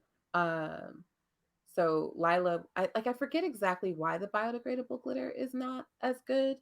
Um, Hillary tries not to use glitter because of the environment, but has a glitter shadow she adores and will make the exception if she's out of water. Yeah, I definitely won't use it like in water, well, in open water. uh Alicia like is like, oh no, they got over on me and spent all this extra money on biodegradable glitter and then to find out it's not that great. I'll have to look up like why it's not that great because I don't remember it off the top of my head. Yeah, put it in the event because I'm curious too. Yeah, I think it might be that like they use like natural minerals so they don't really break down. So like maybe little, I forget. But I will say like every now and then I throw fruit into my backyard so it can like biodegrade and then I remember it takes like 5 months. So like sometimes even when things do biodegrade it's not like as quick as we think. That's a good point. Like bodies are biodegradable doesn't mean you want them in your yard. Right. Or you want your dog to eat it. Okay. Hmm? Yeah, Vicky makes lots of good points. Glitter is good when you're not in the water. I wear it on land and clean it off with cold cream. It isn't just glitter. Many pigments are toxic. sealing makeup for water seems key to being biodegradable Responsible. glitter. And AJ Mm-hmm. is asking the $1 million question, do you like glitter? So because of the belly dance background, I am a huge fan of glitter. And recently I have gotten into biodegradable glitter, thinking that that was the answer. And just like you, Shay, I have a bunch of glitter. Like 2 years ago, I found out about a place called bulkglitters.com. And I spent $20 because they were $1 a piece on a whole tray of glitters. And they're a wonderful source for that. But they also came out with bio glitters. So since then, I've stopped buying regular glitters from them and started using their bio glitter, thinking that was so much better. That's why I'm curious about whether or not that's any better, because I love the idea of still being able to sparkle but not hurt the environment. Right. And I have some glitter fixative options for us to talk about since we're at that point. So NYX obviously has a wonderful, NYX just like really seems to be conscious about the whole waterproof thing. NYX has a wonderful glitter fixative, which is a great option. This is not super waterproof though. It's great for the day, that will help your makeup stay, but it is not touted as being waterproof. Some people use lash adhesive to fix glitter. So we've got things like this, the Envy 16-hour eyelash adhesive, if you want to do it that way. Duo makes a waterproof clear adhesive. We got one of those for those who do lashes. And this I bought specifically because of this workshop and heard it was wonderful for waterproofing. The Lash Grip, the Ardell Lash Grip for strip lashes. So this is, again, just another tube of stuff that you can use for lashes, but you can also use for glitter and affixing. They do make a dark, so if you want to put it over your lashes when you've got falsies on, or for your falsie glue, they make a black version so it doesn't stick out as much if you want that as an option. But if you're doing gems, you might prefer doing something like this, which is clear. For face gems and other things, since we're talking adhesives, a lot of mermaids swear by spirit gum. And yes, this is a relatively new bottle. It just looks murky and gross like this. That's just what spirit gum looks like. This is by Ben Nye. And the brand does make some difference. Like, you can get the stuff at Spencer's or whatever, and it'll work. But you want to get the good stuff if you can. I got this from Amazon.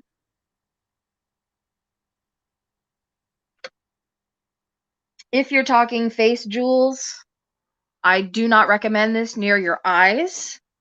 But for forehead, it's doable. For cheeks, it's doable. Out here, you're all right. I learned that you can use, for water, nail glue. And it sounds scary and intense, and the smell is definitely intense. But just like anything, the water eats at spirit gum. So sometimes I hear mermaids love spirit gum for keeping jewels and stuff on, keeping glitter and stuff on. But for me, after a while, spirit gum lets go. I don't know if that's because I have combination skin. I don't know what it is. But for me, this stuff, the nail glue, you dot it on and it's ready to go the second. So there's no like fidget time. At least with spirit gum, there's some fidget time. This, you need to know exactly where you're putting it, because when it's down, it's down. But this is good for face jewels in the water that won't come up. And for anyone who doesn't know what I'm talking about when it comes to face jewels, I brought some options. So this I got out of the craft section at a Walmart, but you can use stationery sections, all kinds of stuff. This is like one of those little stationery, it's not a sticker, it's just a jewel that you would put on like a scrapbook. That's the word I'm looking for, scrapbooking jewel. And they come in all different shapes and sizes. This is something that I got from Michaels, and it's hardcore metal. So if you like, face adornments, This is full on metal, doesn't bend. It's like a piece of jewelry. And you can put some spirit gum or some nail glue and have it where you want it. In the way of fixatives as well, there's stuff like Prozaid. But Prozaid, okay, so this is another thing I'm curious about for you mermaids. I've heard, oh, yeah, you can use Prozaid. That's great for water. But I've heard from industry leaders and read on the website that it's a water-based adhesive. So it's not meant for being waterproof. It's hella stick-on for long wear, but it's actually not meant to be used in the water. What have you mermaids found? And while you write that, we're going to go back to glitter briefly. So another company that's really good for making glitter stay, if you're going to be in the water, Lit Cosmetics makes little pots of glitter like this.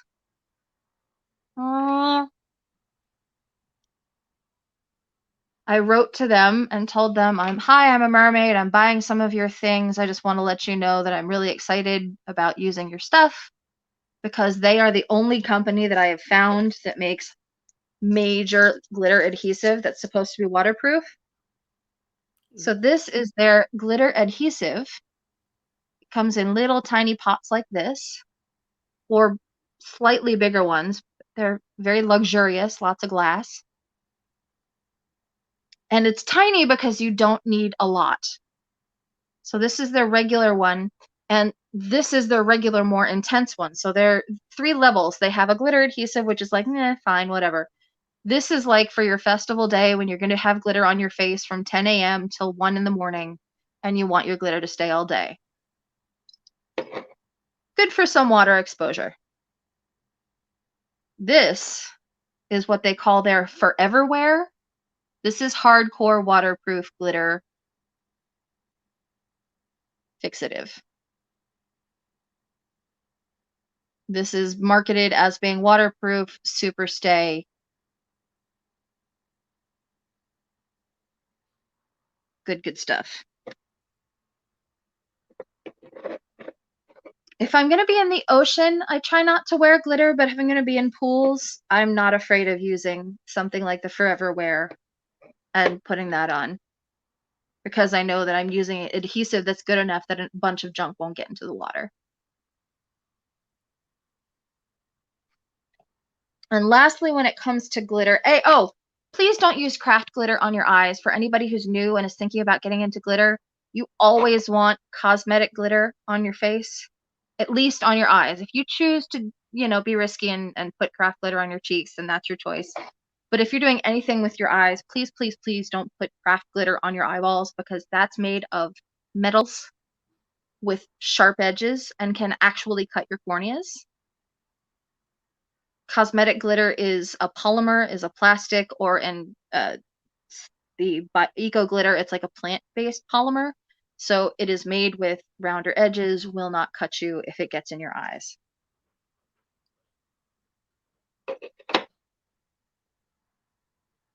This is my go-to for glitter. This is by North Star Cosmetics. And as you can see, it has been used with love at various festivals, because it is it's filthy. I'm just gonna call a spade a spade. It's filthy. It's sparkly. And it comes in a bunch of different colors, and I have found that lately, especially with pressed glitters becoming more of a thing, just because it's called pressed glitter doesn't mean it's good pressed glitter. So like Hot Topic's got pressed glitter in these multiple colored tube things. No, they're patchy. They don't stay on. It's basically just hair gel with glitter in it. Same with, what I would wonder about the unicorn snot. Has anybody used that and found it actually is good for the water? I wonder if it's just hair gel and as a Vicky base. says it says 8, but I'm guessing she means 80 minutes in the water. Okay, very cool. This stuff, the reason why I glommed onto it so much is because it's marketed as being waterproof. And I have found that this stuff stays beautifully, and it's without you don't need a glitter fixative. You just smear this stuff on, and you'll see I'm about to put it on, and you're golden for whatever glitter. I'm going to use the red today because we're doing Siren. But they have gone out of business, so I'm going to set a call out to you guys. If you, in your travels, find other waterproof pressed glitters, dude, let us know. Yes, Vicky's confirmed that the unicorns not last 80 minutes in the water. Oh, that's great. Oh, that's going on beautifully, Yl'luria. I love it. It goes on well. Let's see if I'll show you on my finger here. You smear your finger around, and I mean, it's like color, color, color, color, color, wow. Shine. Maybe if we all inundate North Star Glitter's page enough, be like, come back, we love you, the mermaids need you.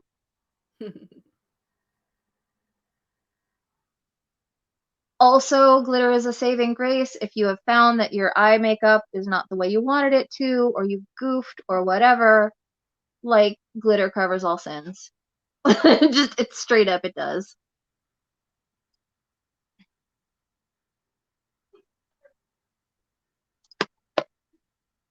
And it comes in a bunch of, they've got like blues, blacks, golds, silvers, greens. If you can think of it, they've got it. And sometimes they have mixes, like this middle one is a mix of blue and silver. I'm curious, have you guys heard about the Cleof palette? That's one that I thought about buying for this workshop. Cleof palette on Amazon.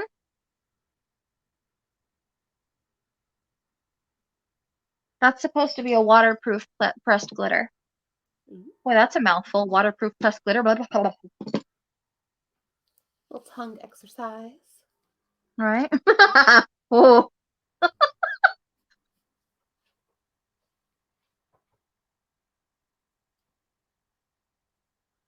And what I'm going to do is I'm putting the red on over some of the shadow. And then I'm going to put a little silver right in the very inner corner and transition that out. Trying not to cover up too much of the work I did on the outer corner.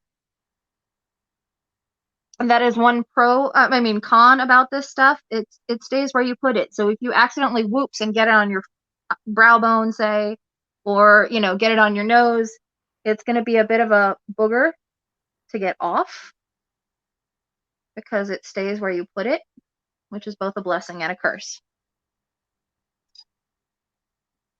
Let's talk about mascara, because let's, you know, try to wrap up a little bit. Some of the mascaras that I have and I use, everybody's got their own favorite mascaras for, like, you know, some people like it natural, some people like it liquidy, some people like it a little thicker or drier.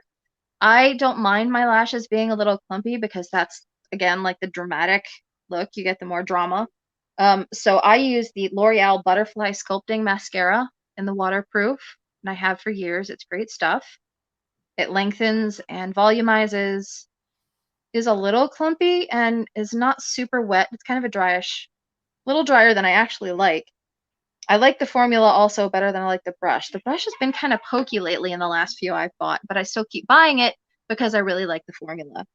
This is the L'Oreal Voluminous Lash Fiber Mascara, which if you like fiber lashes, that's also an option.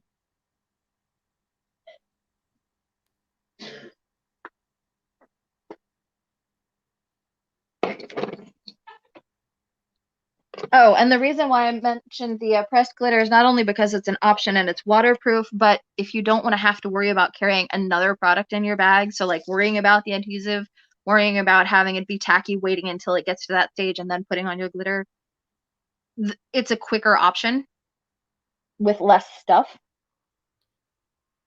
That makes sense. Hillary wants to know how you feel about mascara primer. It's good for specific things. So I use it. I have I'd like to say I have decent-ish lashes. So I don't need a ton of extra help when it comes to volume and length. But I use it for when I'm doing my Arctic Mermaid and I want white lashes, so it's often white.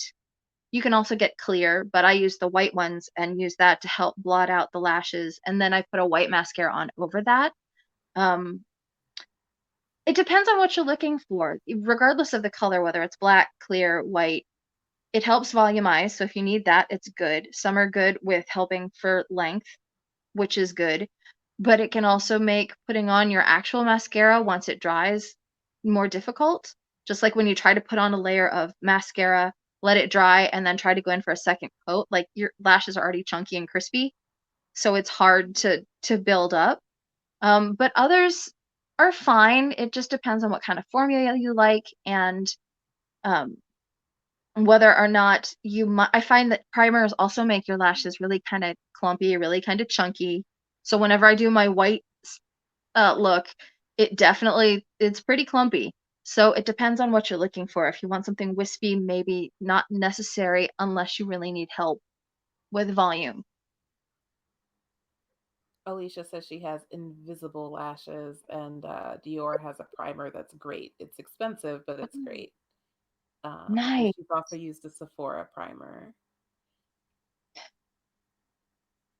CoverGirl also has a good lash primer as well. That's the one I use for the white, but they also make it in black and clear for various brands. So it depends on if you want color, if you're just looking for volume, etc.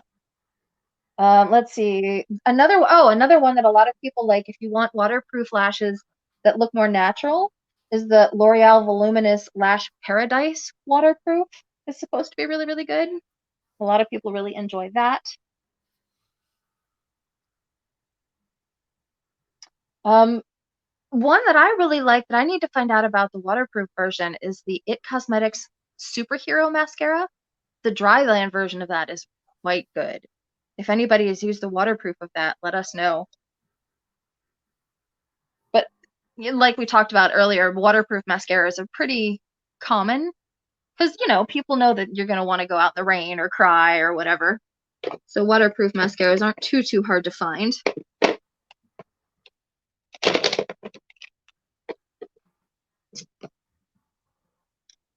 So as for lips, I know I haven't done my liner yet. One thing I will say about that before I go into lips, talking about that, is usually you want to put on your liquid liner or your pencil liner before you do sparkle, before you do any glitter, because it's harder for the stuff to go over. If it's really good, like the NYX works really well even over glitter. But usually you want to put on any of that before you put on your glitter because the glitter creates texture that then your eyeliner has to go over, if that makes sense. But then sometimes you cover your eyeliner with the glitter, so you have to go over it. It's, sometimes you have to do stuff in layers with makeup.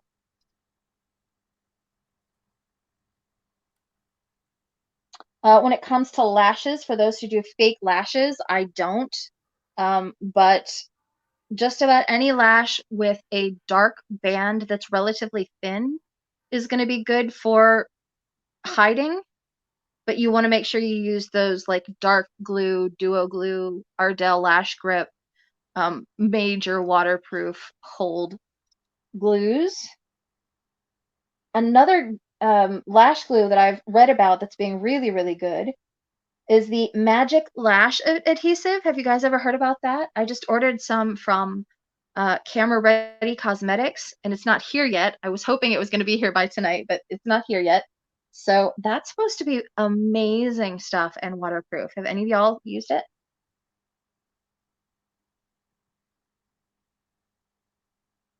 Oh, and another main first face primer before anything, just to prime your face.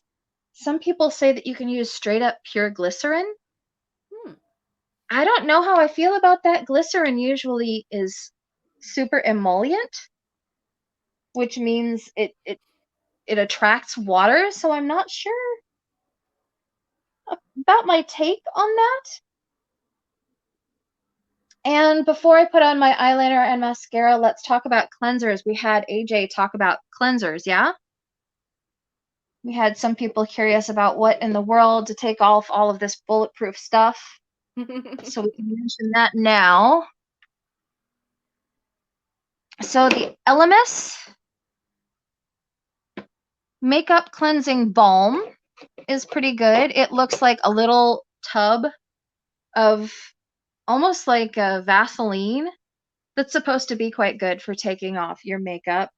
I've got two options here for micellar water. I'm going to drop it too. We've got micellar water. There's one by Garnier that's very affordable. Has a little container like this. And micellar water, I believe, is just basically oil mixed with water so that it takes off your makeup. I could be wrong. I'm not entirely sure what this is chemically, but everyone says it's pretty gentle and it's great for taking off all kinds of makeup. Micellar water in general, not just that brand.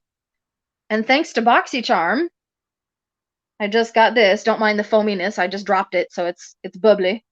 But this is the Tarte micellar water.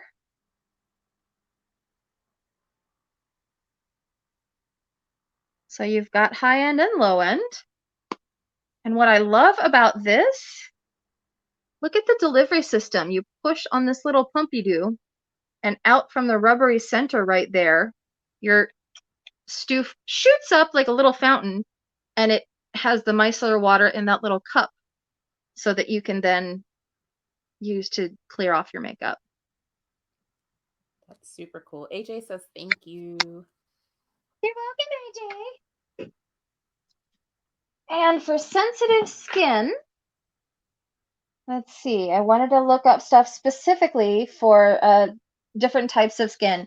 So the best oil-free makeup remover, and I can totally speak to this, the Neutrogena oil-free eye makeup remover is a classic. That was the one I used quite regularly until I ran out. I would quickly, happily rebuy it. I love it. Best waterproof makeup remover is the Cetaphil liquid makeup remover. Best oil-based liquid eye makeup remover is the Kiehl's Midnight Recovery Botanical Cleansing Oil. For those of you guys who like oil, I don't. I hate the feeling of it on my skin. Can't handle oil. I'm like, don't touch me. Get it off. Get me the lye and the SOS pads. Get it off. The best makeup cleansing balm is that Elemis that we talked about. And another classic that has been used for many, many years, Pond's Cold Cream, is good for all theater makeup, waterproof makeup. It's very good as a cleanser. I've never used it myself, but I've heard so many people talk about how great that stuff is.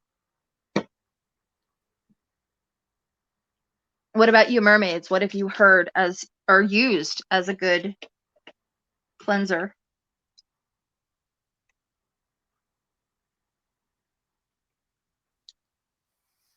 I like using coconut oil to remove, or any oil really, just because I know like it's just really efficient at getting things off. But then it's like, how do I get all this oil off my face? So it's like the oil's awesome to get all the makeup off. But then I always struggle to like feel like I've got a good cleanse after that. Hillary likes the Mary Kay eye makeup remover. Ooh, nice. We have anybody out there who likes Avon? People crack on that brand for, the pyramid scheme stuff pretty hard, but I've heard that there's some great Avon products for cleansing. Mally uses the micellar water and sensitive makeup removal wipes. Oh, nice. I think Neutrogena also has a good micellar water and a sensitive skin makeup remover as well. So let's talk quickly about, I can do the rest of my makeup elsewhere and then just show you guys the final product in the event so that we're not here all night. It's about 7:30, so we've been here for about an hour. We talked about the Milk of Magnesia. We talked about lashes and lash adhesive. Lippies. We're missing lippies, eh? Yes. All And right. Kelly is very excited as to what kind of lip you're going to do to match that bold eye. All right, we got lid erasers, cleansers.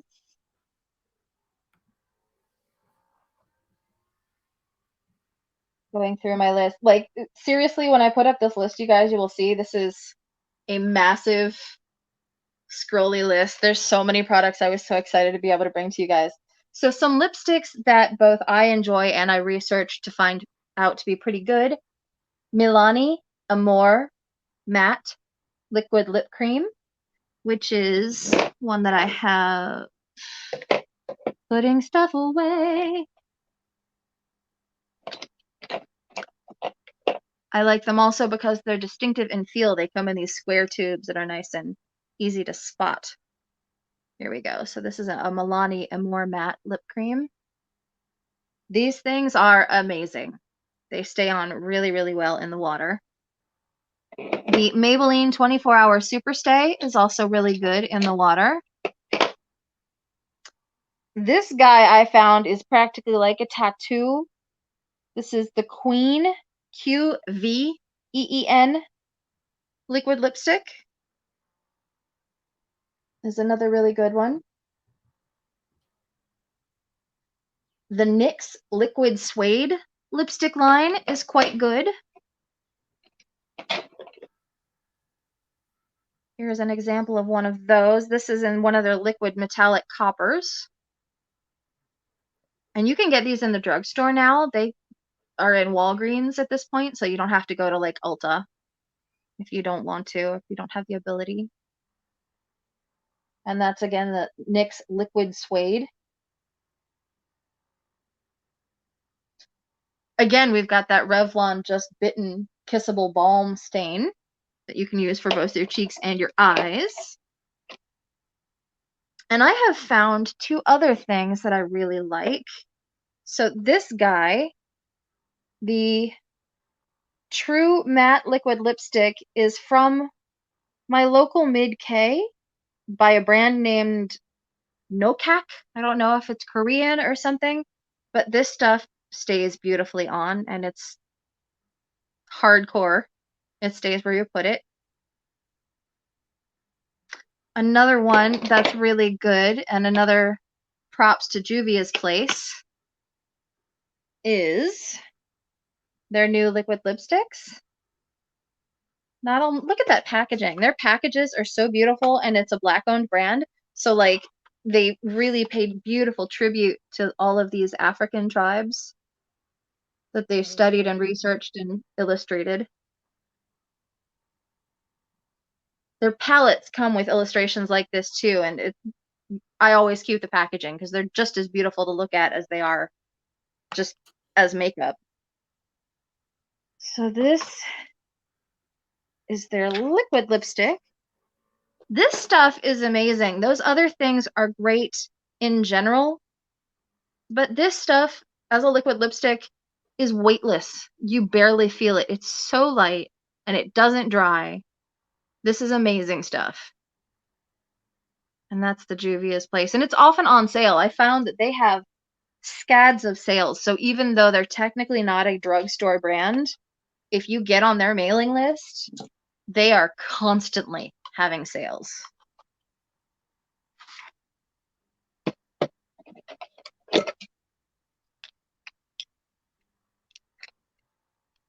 Those are guys I've already mentioned. Another alternative, if you don't have access to fancy various makeup, is using eye stuff on your lips. Some Jeffree Cosmetics lipsticks are good for the eyes. Same thing. If you need an eyeliner, if you want black lipstick but you don't have black lipstick, you can use an eyeliner. You can... I brought out this little pot. This is from Pretty Vulgar. It's one of those pot eyeliners, and look how cute. It looks like a little old-fashioned dip ink. And there's a gel eyeliner in there. You can use that as a lippy if you don't have access to funky colors. or certain makeup.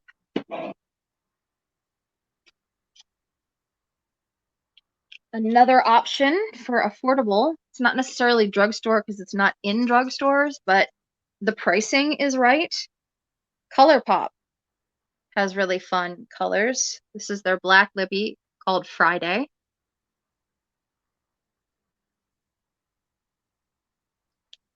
And this is the Maybelline Superstay 24-hour color.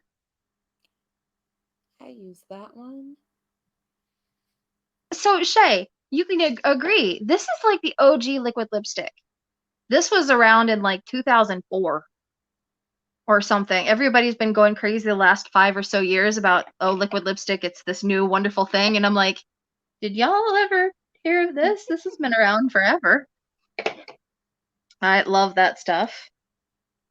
This is another one from Mid-K. This is a Beauty Bargain $1.99 bulletproof liquid lipstick. So my plan was to use the ColourPop Friday, ombre it with the red. Ooh.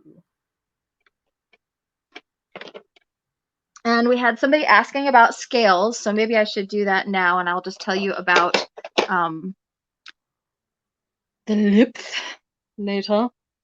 So when it comes to these babies, here's another choice that I'm going to give you guys. We'll do color choices. So this is a wig cap. It's got a hole in here for your hair to come up out the top or just to get access to your hair. And we're going to put it over your head. You got your ponytail. You want to stretch it out before you put it down on your face because you don't want to smear all the makeup that you just did.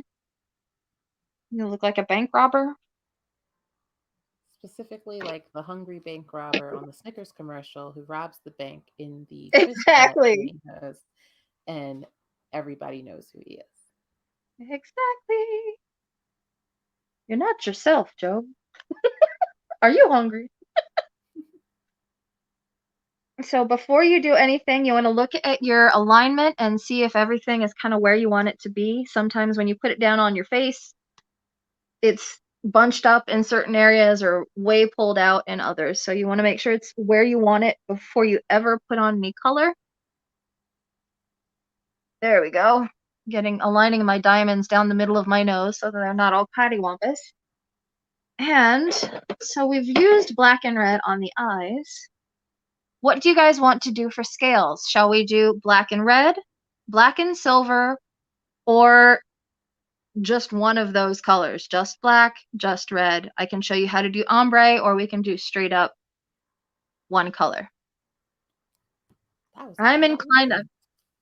I've done black and red before in previous makeups, but they've been a long time ago. So we can do anything you guys want to do. Black and red, black and silver, or just black, just red, or just silver.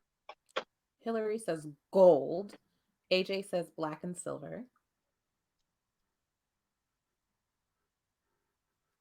See if anybody else has an opinion. I'm voting yes. That's my vote. All the things. Mally says ombre.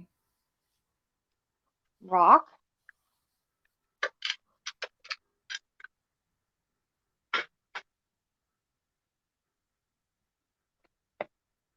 Amanda says black and silver.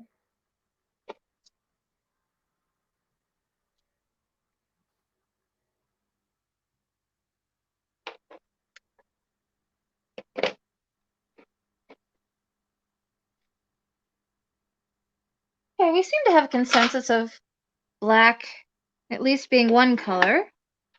So we're going to start off with that. And what I'm going to do is put it around my forehead toward the hairline. And one thing that a lot of people, I hear people say, oh God, I tried that whole scale thing, but my scales looked all smeared and messed up. And the key I have found to that, and it's on a lot of tutorials and stuff. So if you can't remember what I say here, you can always go look online. Is you want to blot or pounce, you don't want to drag. If you drag, you mess up your netting placement. So you want it as up and down pouncy as possible. You know what? I even find that sometimes the bristles of the bristles of the brush can move it. So when I'm doing this, I just use my phalanges. And if you have a certain face shape where you feel like you need help, like, wow, you know, I wish my forehead wasn't as wide, or wow, my cheeks are wider than I'd like them to be, or even if you're not, you know, in that self-deprecating type of mood, maybe you want to make your cheeks extra severe for a siren look, or maybe you want to make your forehead extra broad for a Renaissance type of look. This is a great opportunity to sculpt your features. And I'm just going to lean forward here so you can see, just pat it down. You don't want to rub, because again, that moves your netting. And you just pat, pat, pat, pat, pat. And you do, again, you want to get it into your hairline. Because it looks all kinds of weird when it's got that nickied patch. Like Shay said, it makes you look like you got a mask on. You want to look at it from different angles. Make sure you're not patchy in one place or another. Pat straight up and down. And that's really all there is to it. And I like to bring it, start doing the ombre even before I put the other color on, because that just seems to look better and help the blend. So even if I'm gonna put on another color, do you guys see how I've got it a little gradient already instead of one harsh line?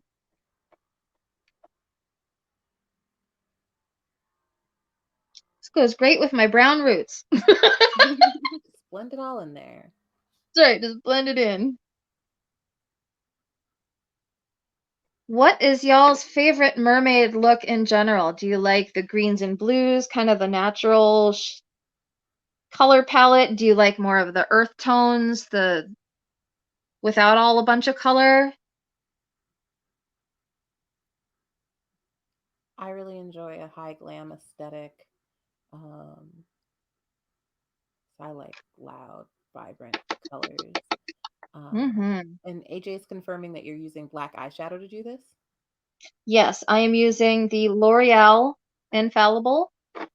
This particular one is naturally a little sparkly, but it's also very, very rich and dark. You have to be careful with whatever, if you're using a black shadow, whether it's on your eyes or on your head, in whatever, that you get the quality of black tone that you're looking for. Some are not as dark as maybe you want them to be, so you get like a charcoal instead of a true black. Sometimes it's black, but it's like a purpley gray or a greeny black. So if you have a chance, test it out, play with it a little before you either buy it or put it on your melon. That makes sense. This is very, very black, but it's also sparkly. So if you want a matte black, this might not be the choice that you want to go with. And I'm trying to show you here. Yeah, you just tap.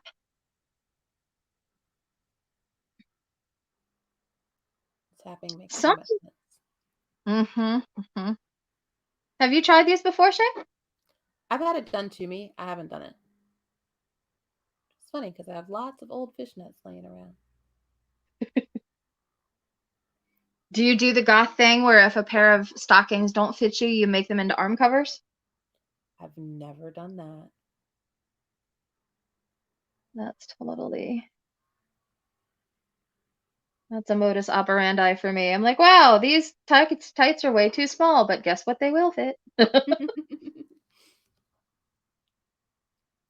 So I'm just pouncing back and forth and seeing any places that might need a little comparing from side to side. I am really bad with being like, oh, I'm done, and then not realizing that I totally had a place that needed it on the other side of the face.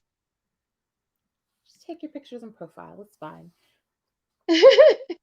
AJ and Hillary both like greens and blues, but Hillary also enjoys an au naturel look. I love the natural look. I enjoy it on others, but I find I just reflexively don't do that on myself. It's not that I don't love it. I just don't tend to do it for some weird reason. So here's a perfect example of like making sure it's even. I had spots here and here that were kind of nakey. So you just want to pat, perfect example right there. That's a little lighter, a little strange looking. So you just want to even things out, but still pat. You still don't want to drag.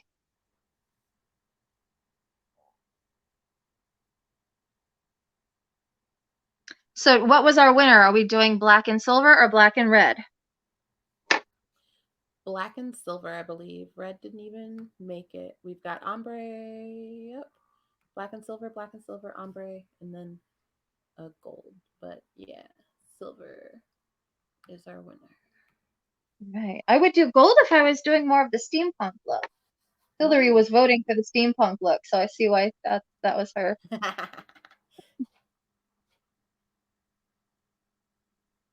So yeah, looking pretty even.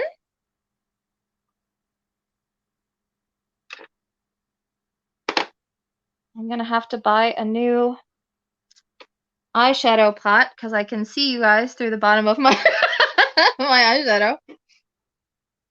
Hashtag need more shadow. I keep seeing YouTubers that have, people just sending them makeup, and I'm like, dude, where do I sign up for a makeup sugar daddy?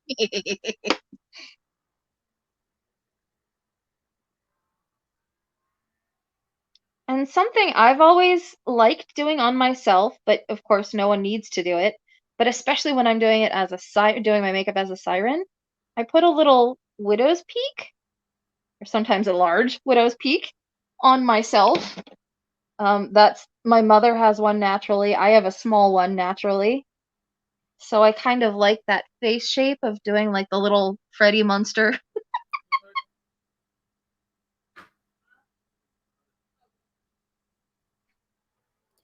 Vicky says steampunk rocks. Yes, it does. It's so good. It really is. Maybe that should be the theme to our next crafternoon, is make something steampunk. Ooh, that could be fun. All right, so we've got our black down. Now we have an option for the next. Oh no, we're not doing red. I thought we were doing red for some reason. You can choose to make your scales matte or sparkly. So if I was doing the red, I would have the choice of doing either, say, the NYX Hot Pot or the Love Plus by Sugar Pill, or I could take the glitter palette that I just had. Here we go. And I could pat glitter on and make that sparkly. So when you're doing your scales, you can also think of the finish that you're looking for. And some people I've seen, when they do their makeup, even do like a once this is off, they'll take and highlight. So you can take that white, say LA Splash, and highlight the bottoms of the scales to make it look like it's even sticking up off of the skin even more. I would love to do that, but I don't seem to have the patience. I can't imagine doing that. And if you do that, you want to highlight the colored part that you've just dabbed on after you've taken off the net, not your skin bit. You're coloring the bottom of the scale that looks like it's lifting up off of your skin rather than the skin itself. If that helps. All right, so what are we doing for silver? Ooh, okay. So we're gonna take, what is y'all's favorite silver? Do you have a favorite super shiny mega silver? I feel like AJ might have posted something silver before.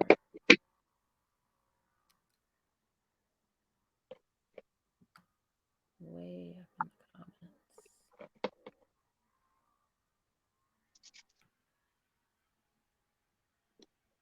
Oh, it was AJ posted about a metallic liquid lipstick by CY. Oh, here's another option. Oh, Hillary's wondering how you lift the scales. Okay, so once we're done with that, we'll get to that in a second. But when you lift You want to put your hands underneath, whether you stop your cap at your cheeks or underneath like I have. You want to lift, I'm not going to do it yet because I'm going to mess up the work I'm about to do. You lift it out away from the face and slowly work out and up. So you come out and off the scales and you don't drag against them. And I think she's also asking about the lifting, kind of lifting the illusion of lifting the scales with the highlighter, or the that you were describing. Mm-hmm. You mean like how that's done? I believe that's the question. Yes, Hillary says yes. So you just use, here I can use an example on the back of my hand. So this is a glitter, pressed glitter from Who Is She Cosmetics. They changed their name to Clean Slate Cosmetics. And we'll take a scrape of this. Oh, it's under my nail. No like. And use that as an example. So this is a wonderful pressed glitter brand. It's a little chunky, but it'll serve for us right now. It's old, so it's been in the pot for ever and ever, and I should probably throw it away, but I don't have the heart to because it was not cheap. That is something else that usually you guys might find it is awesome to support indie brands, but because they are not working with a giant company who is sponsoring them, usually indie stuff is more expensive because they're working straight up costs. There's nobody cushioning the prices like there is for, say, Makeup Revolution or Revlon. So what you want to do once you've got your color down, we'll pretend that this is a scale here. Trying to smear it into a V shape for you to sort of make it a little clearer. So say that this is your, let's see if you can see me here. This is your scale. You would take your chosen lifter, your chosen highlight, and just do a little V at the bottom of that scale. You can do it better than I'm doing it right now because this is kind of slapdash and crappy, but it'll get the point across. So you put your highlight in a little V under the bottom of the color, like that. Yeah, there you go. There we go. So you would do that individually on each little scale. And then you blend it.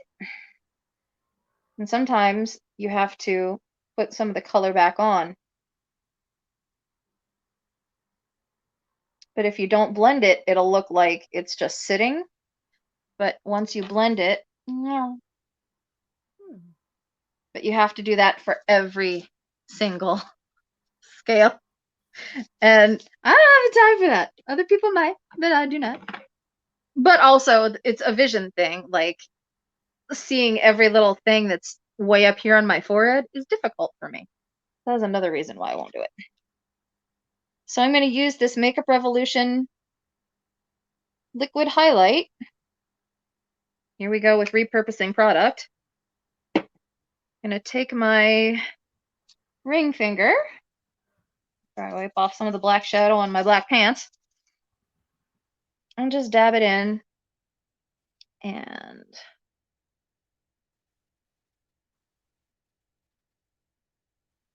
if you need to blend it, use that clean finger.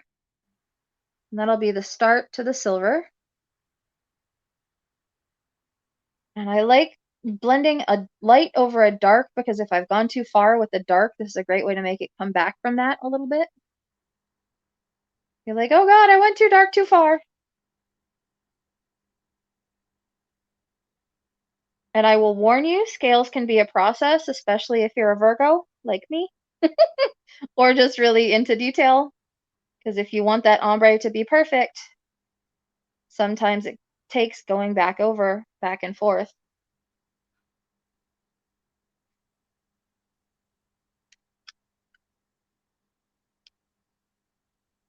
And you end up with hands that look like this. Ever so sexy. But that's if you do it with your hands. Some people do brush, and that's cool. Again, I like doing it by hand, A, because I feel like it gives me a little bit more control, B, because it seems to move the netting a little bit less, and D, because I can feel where everything is going. I wish I had more of my North Star Cosmetics silver, but I do not. AJ is a Virgo with you and understands. I have always joked I am the anti-Virgo, but I still have my moments. Do we have any other questions while I'm going to sit here and tap out this? Let me go and scroll and see if I missed anything. Oh, B is wondering if you have a tropical mermaid look. Oh, I have what I kind of joke is like a standard mermaid look, which is like the tropical blues and greens. So kind of, I guess, but nothing like with true parrot colors, no like crazy greens or anything, no yellows. Gotcha. Not because I don't enjoy it on other people, but A, yellow looks horrible on me. And green is just generally not my thing, but I will wear it with like greens and blues and watercolor. So I'm gonna take that silver liquid color that we saw before. There's our copper.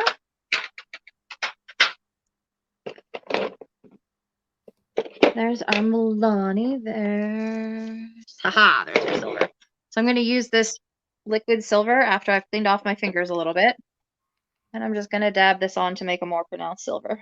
Now that we've got a gray.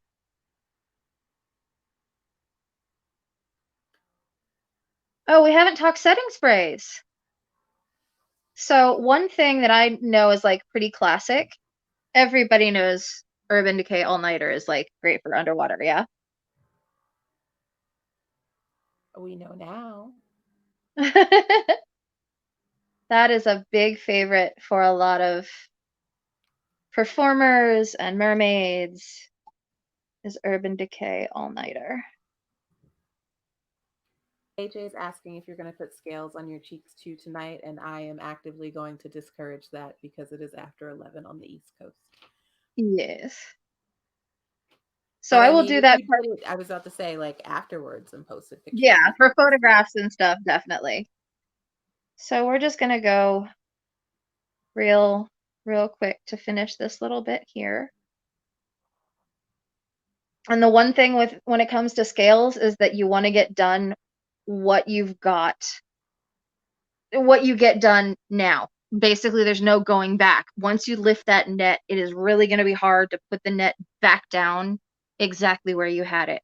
If you want sort of a stacked look, then I just said true story. Like, that's not necessarily something I would have thought of, but yeah, that makes sense. if you want like a staggered look, maybe something that looks kind of digitized, maybe you're like a digital mermaid or something, totes do that. But it is, yeah, really hard to stagger that back. And a lot of my products I'm finding I'm going to need to buy new of because dang. Other setting sprays that are really, really good are the Milani Prime, Prep, and Set, which I have some of. Another is the NYX Matte Finish Setting Spray. This stuff is $6. That stuff is great.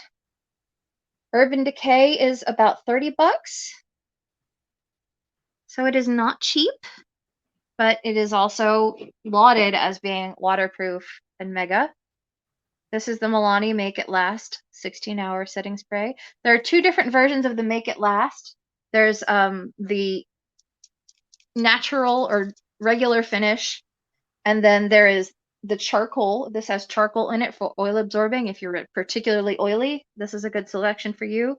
What you do not want with the Milani setting sprays is the Make It Dewy. That is not for prolonging your wear.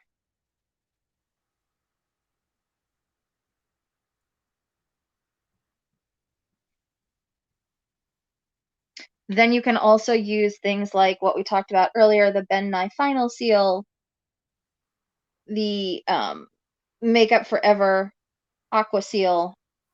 All those are things that you can use to spray your look after you're done.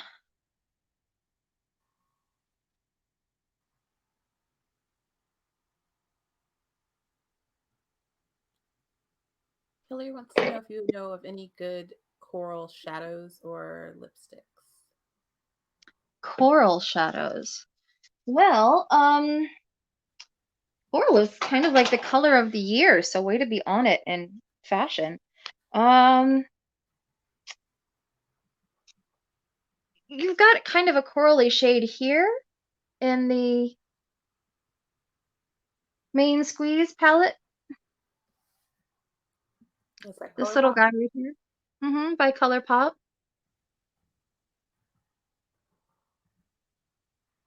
There's a Strawberry Milkshake ColourPop palette as well that I do not own, but I hear good things about as well.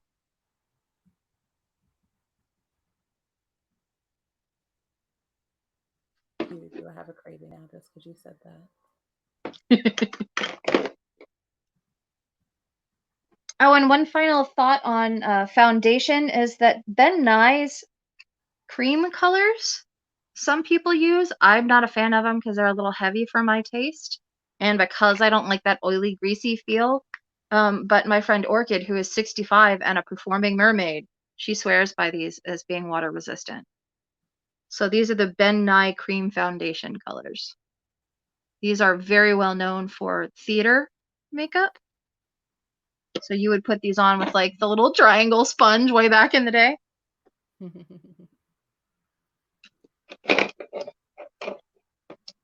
I'm looking for a better silver. I've just realized that I did not prep myself for having a very good, haha, here we go. So another good thing, if you are lacking a shadow in the shade that you want,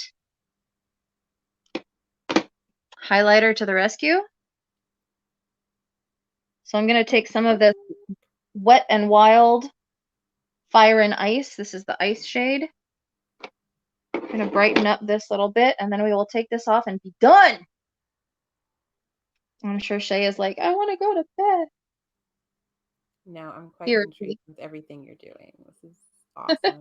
Thank you so much for helping us elevate our mermaid makeup skill set. I'm just grateful that there's something I can offer the community. Especially as a person with a disability, you often feel like you're like asking people to do stuff for you all the time. Drive me here, reach me that. What's this word? I can't see this.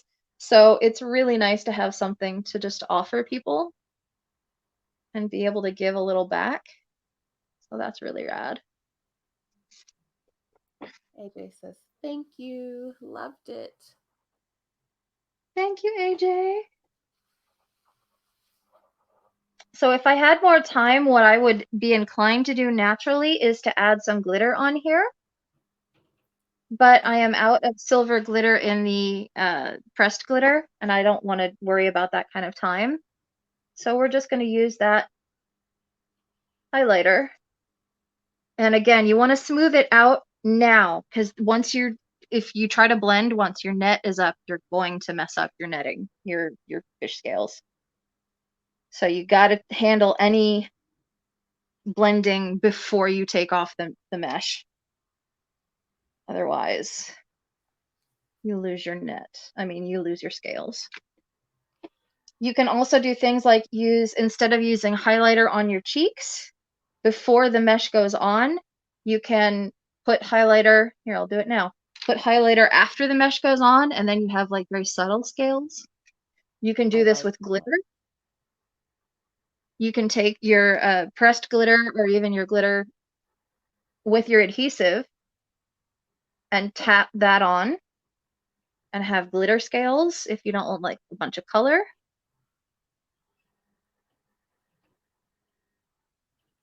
So it's almost like Right. embossed or something. That's cool. Yeah. And the last thing I'm doing right now is just trying to blend, because again, I'm noticing a harsh line between the silver and the black. And I don't want to look like I'm, wearing a wig. So just take some of that. Usually if you have excess somewhere, you can sort of tap it down and make it migrate. You don't want to, again, you never want to drag, but you can sort of be like, all right, I need a little coverage here, and do that. Here's my black that I've been looking for. I am shocked that the L'Oreal 24-hour powder, the Infallible, actually stays because it is a powder. The Maybelline tattoo ones are sort of a gel or like a cream, but these are straight up powder, and it blows my mind that that will actually stay. But they do. So Vicky says that she's on the Eastern Standard Time and having fun. Vicky also Oh, says, yeah. I get the disability thing. B has a learning disability and likes the coloring so far. Yay.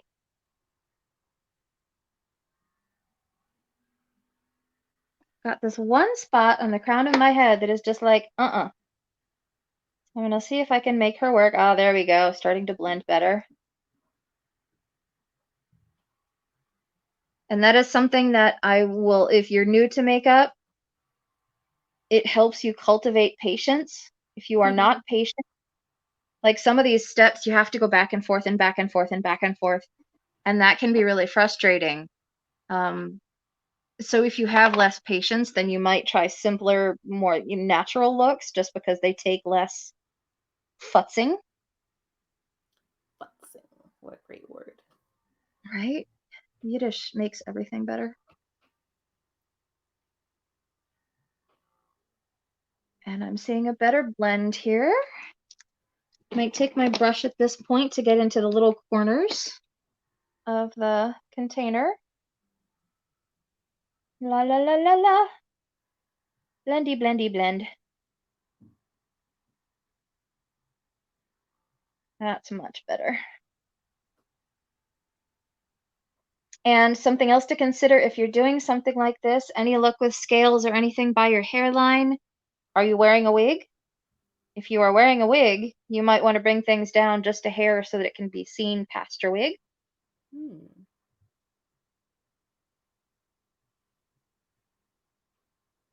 If you are not, then no worries. But if you are, I have found that you often have to put your wig, depending on the wig style and the hairstyle of the wig, you often have to put it a little lower than your natural hairline.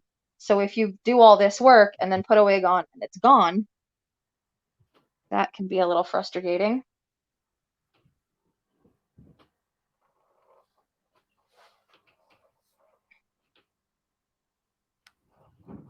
And if you get frustrated with your makeup, for real, think of Bob Ross.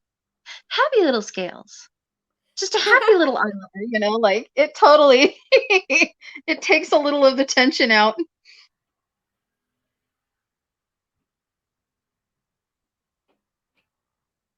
Can't be mad at Bob Ross. No.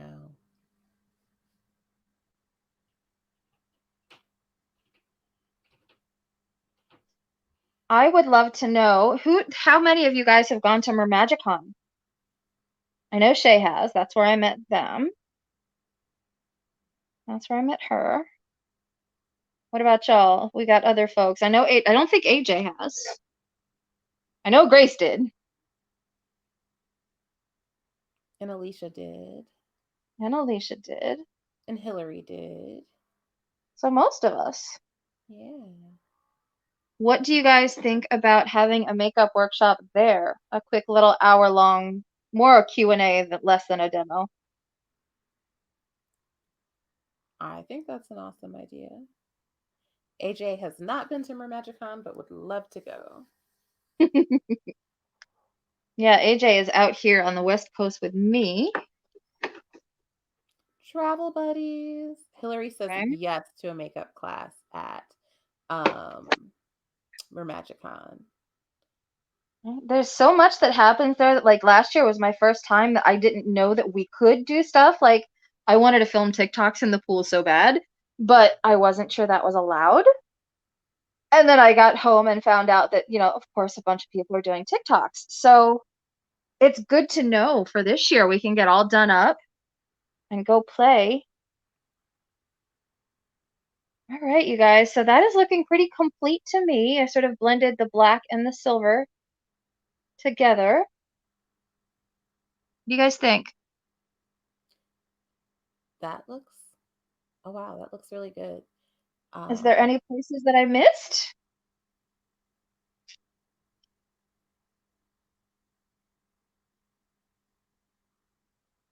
Any spots that need evening out?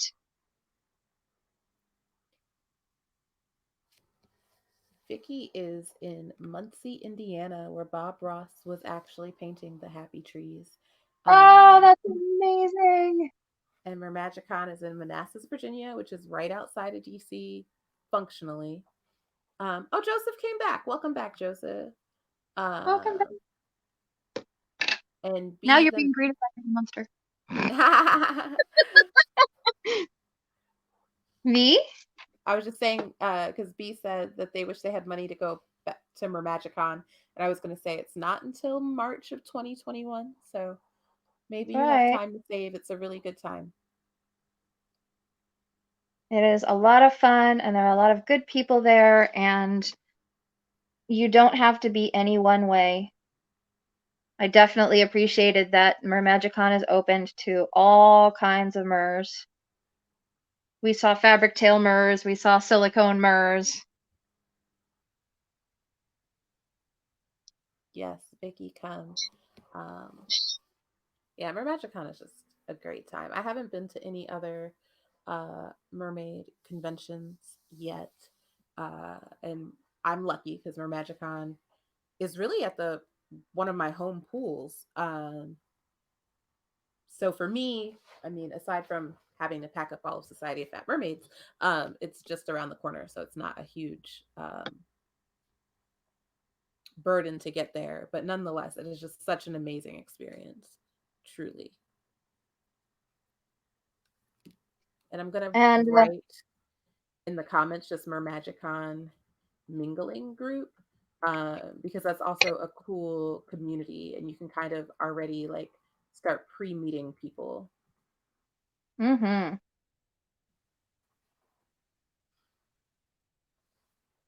God, that first night at Mermagicon where we all got to meet on Friday night. Amazing. Amazing. Okay. That's a little more what I'm looking for. A little less Eddie Munster. A little less intense on the black. Yeah? Okay. All right. Now we're going to do the reveal.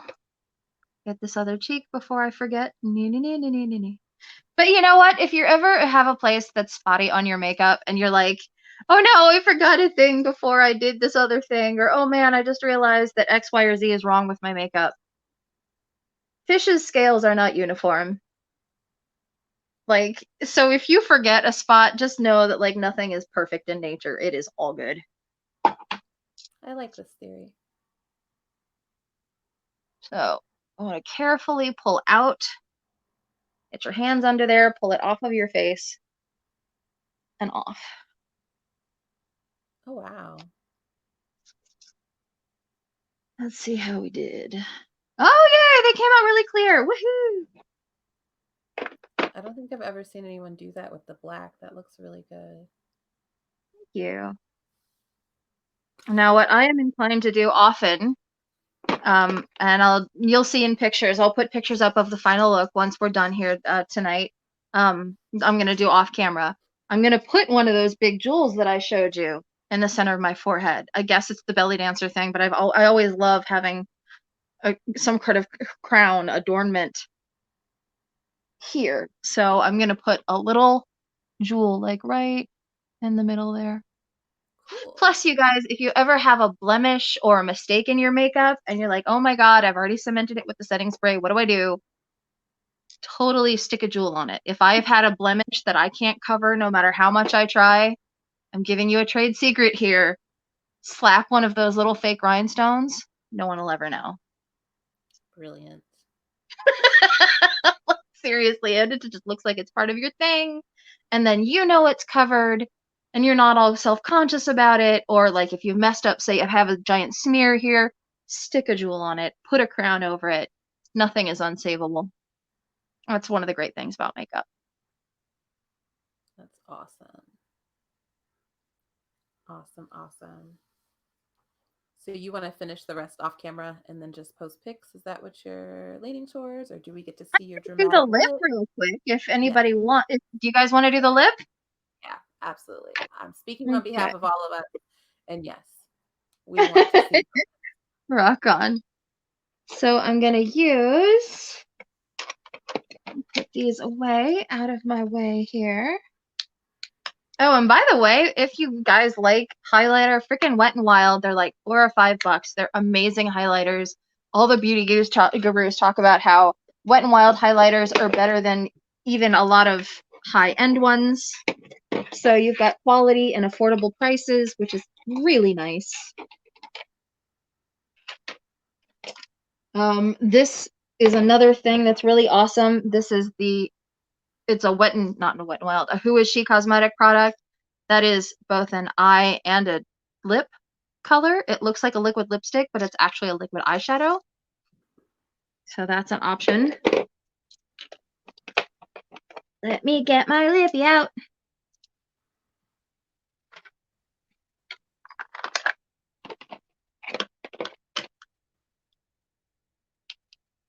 There's the two that I was looking for.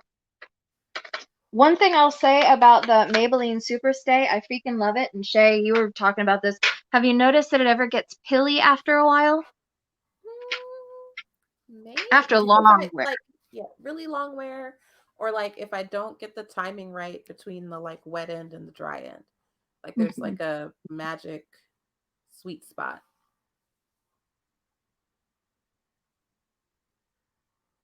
Some people like to do lip liner. I kind of feel like that's not necessary with liquid lipstick, but that's just me.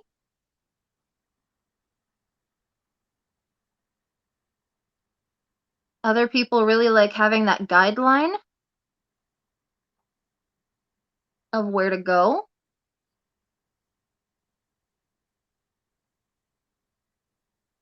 And here I'm taking the lippy on the outer edges of my lip and the outer corner most especially. And do it on the other side. And I'm using the ColourPop Friday liquid lipstick.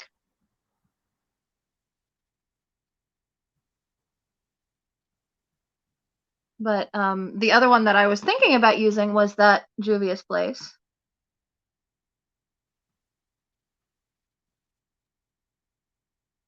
It is not quite as bulletproof as the Milani. If I were to rate them, the Milani is like the most bulletproof that I've experienced.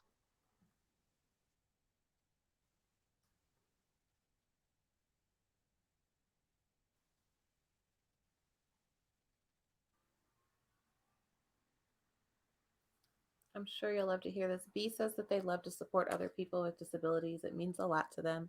And I know it means a lot to you as well. Mm-hmm.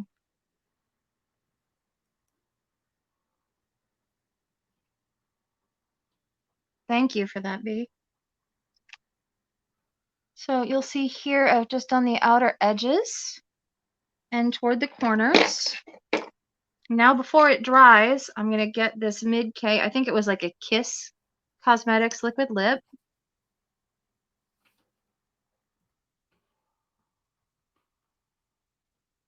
And concentrate it in the center. Try not to touch the edges of that black too much. Oh, wow.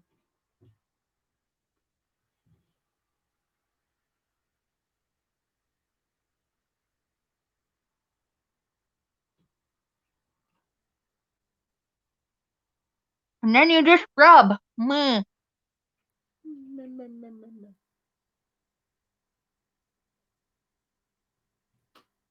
And if you see any spots that need filling in, now is the time to do it while it's still wet. You don't want to futz with liquid lipstick too much after it's dried. They get angry.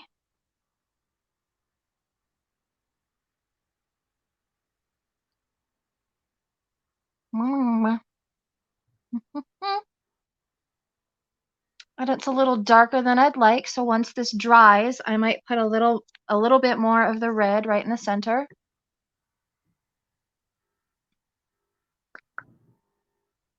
I'm pretty happy. Sometimes when you start blotting, you get it, you know, down past your lip line or something. But so far, we don't need a ton of corner repair.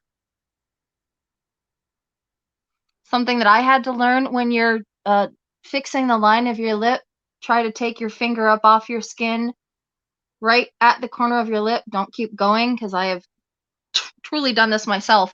End up with like a streak across my cheek. It's not cute.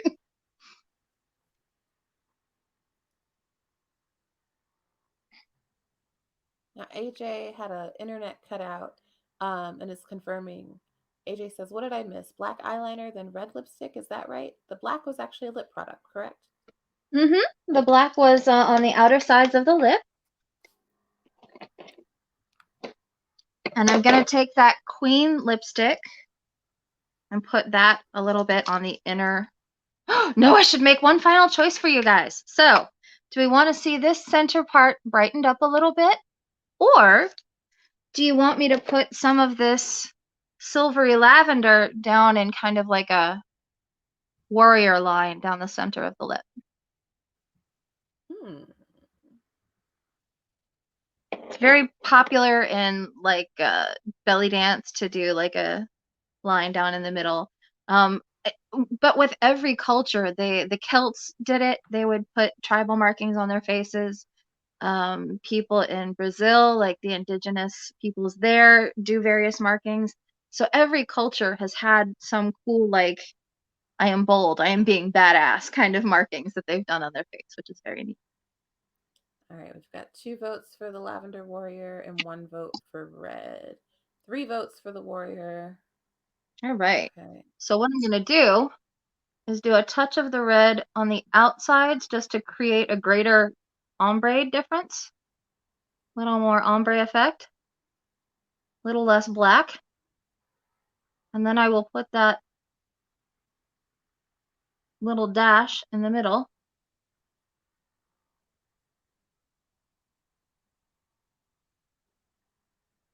I love this Queen color. This is one that I got from BoxyCharm, and I was so happy that they gave me a true nice deep red, because they tend to always send me neutrals, which I'd never use. Not a neutrals girl.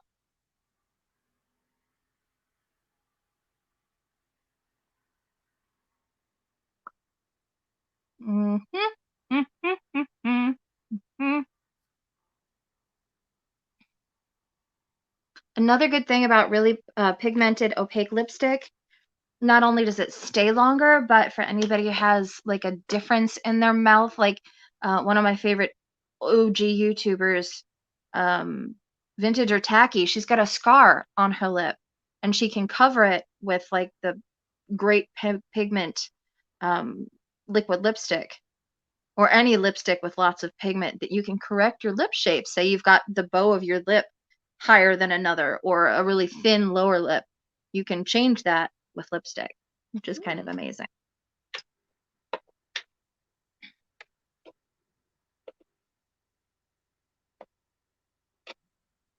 One thing to note as I'm sitting here looking at my scales is that once you're done with your scales, until you use your setting spray, do not touch them. Do not try to correct one, because you're going to smear it. Just once that net is off, you got to let it be. As much of a booger as it is, you've got to let it be. An option you can do if you have a new one, I'm not going to because it's old, so there's not enough to get it done, but you can use a liquid eyeliner on your lip. That I think is technically what this is. This is supposed to be a liquid eyeliner, or a liquid eyeshadow. But I use it on my mouth. Just take it. I'm wondering if you guys can see what I'm doing here. Yes. A lot of these have an angle, so you want to find the angle that you want to use. Like if you want a thin line, you want to use that section. If you want a fatter line, you want to use that one.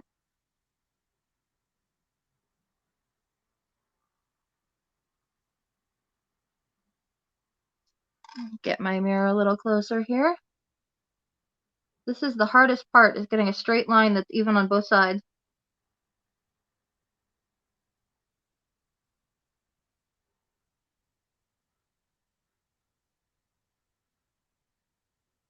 Okay. You know, it's extra hard to do your makeup when people are watching, and I am pretty happy with that line.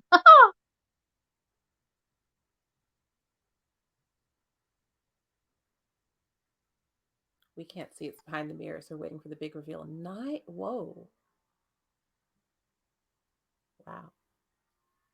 Yeah, this actually turned out pretty straight. Sometimes, okay, here, I'm telling you another of my trade secrets. If you ever see me with like a really major ombre, sometimes it's totally intentional, and that's what I was going for to begin with.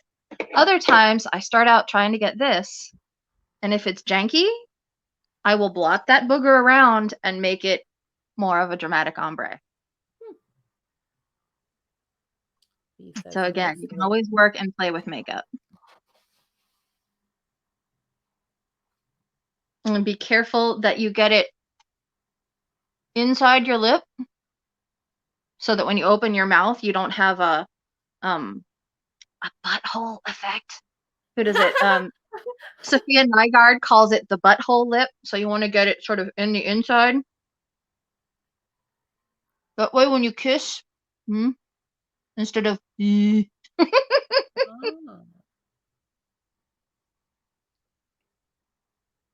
you can do one of two things. You can either intentionally blot, like I just talked about, and make it an ombre.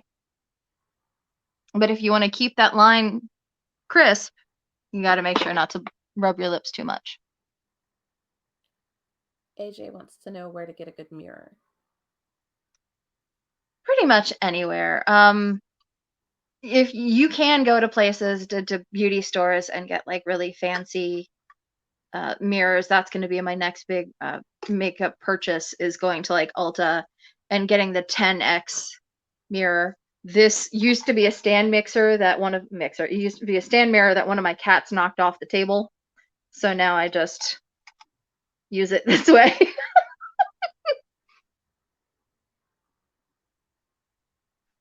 And it just depends on what magnification you need. So this is like a regular and a 3x. They've got some that go up to like 10x. This one is a little travel guy. And as you can see, I've cleaned it so much over the years that it looks like I bit into it. It's got some of the finish missing. Oh, wow. So I do need, I need a new mirror. But I still carry it with me because it's light.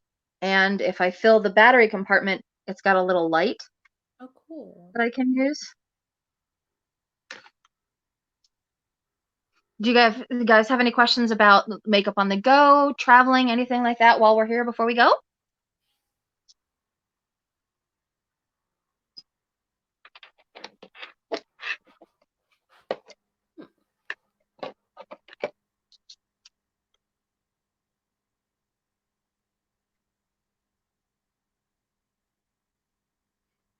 So once everything sets, your bold line will stay bold, or like throughout the day, do you need to kind of still be mindful of the fact that you have a line down the middle of your lips and you shouldn't move them around too much? It's a little of both. Like, you don't have to worry about it, be super precious about it, because it's a liquid. It will not, like a regular lipstick, it will not bleed and feather and move all over the place. If I eat, I probably should carry something with me to touch up. But if you're doing something underwater, it should stay where it's put.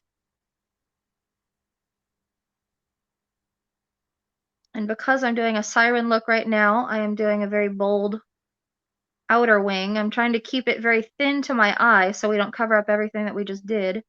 But gonna have a pretty dramatic wing.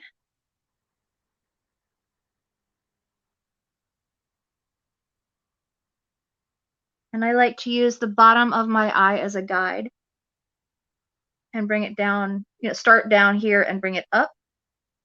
I see a lot of people do that whole thing where they start from the outside and go to the inside, and I don't know how they do that.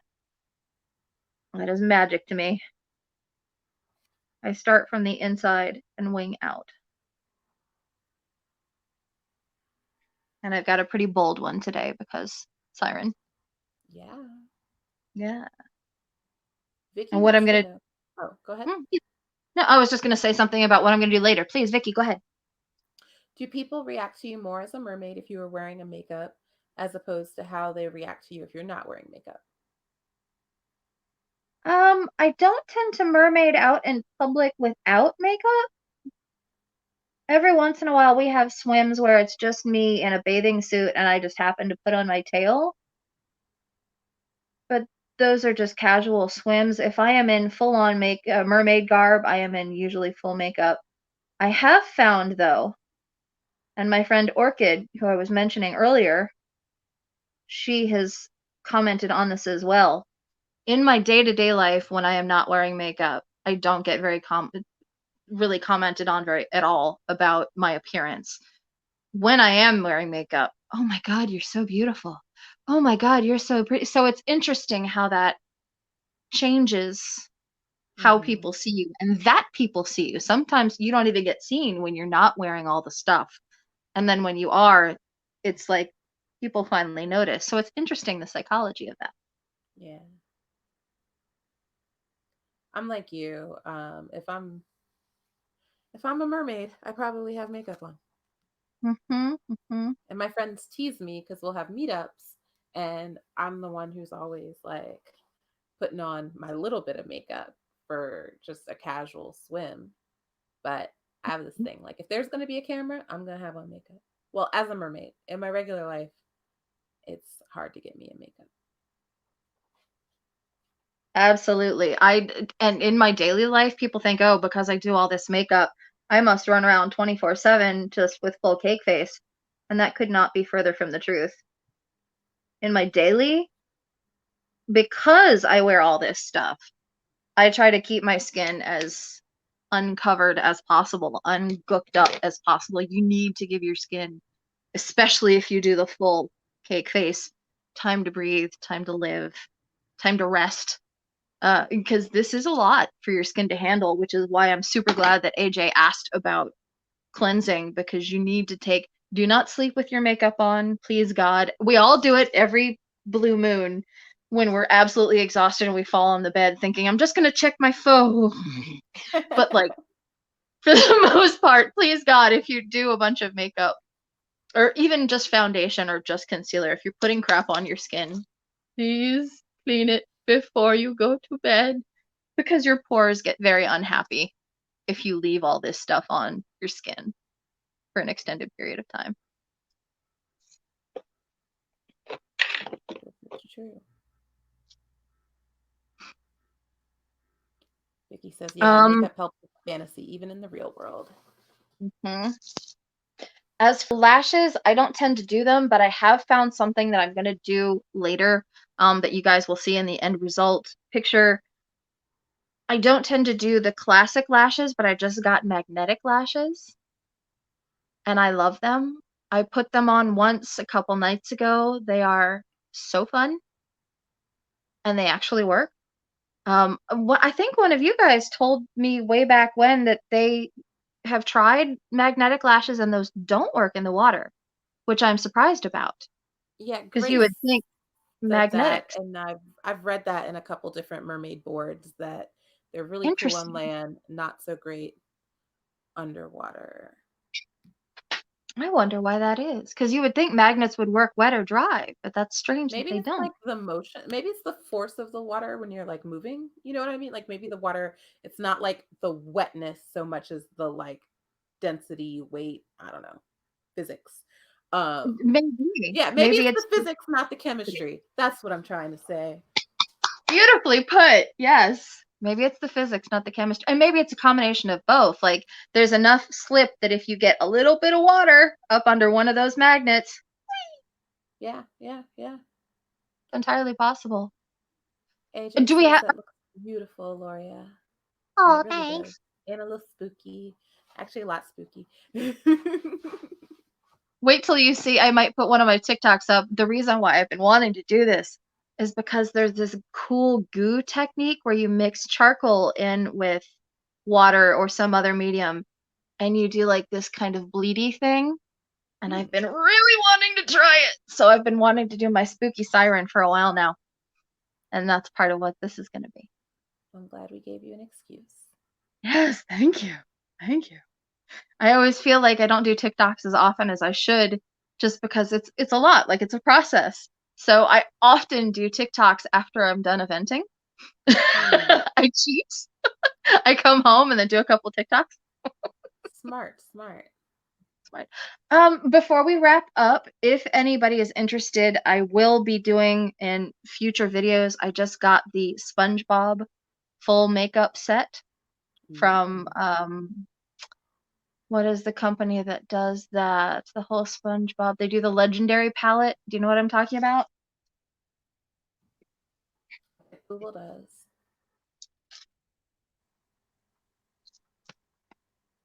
It's not a makeup company that I usually work with, so I'm not thinking of it.